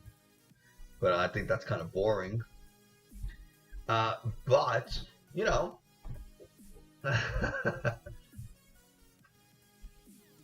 we were just saying... we do our weekly podcast. We stream on Twitch 3 times a week. Not always cooking. Sometimes I'll be playing Destiny. Sometimes we'll go and we'll play Pokemon, and we'll talk about the science of different Pokemon because that's fun to me. And yeah, that's pretty much it. All the links are in chat. You can follow our Discord if you want to get in touch with us or anything like that. We post food pictures and memes and dog pictures and all this kind of stuff. So Lauren's going to get us a link to Discord probably as soon as she finishes taking a bite of her sandwich. It looks like she didn't even open it yet. But anyway, we're going to end this here. Man, I kind of wish that we weren't ending. But thank you guys so much for being here. We'll see you Tuesday at 7 p.m. Eastern. And enjoy the rest of your weekend.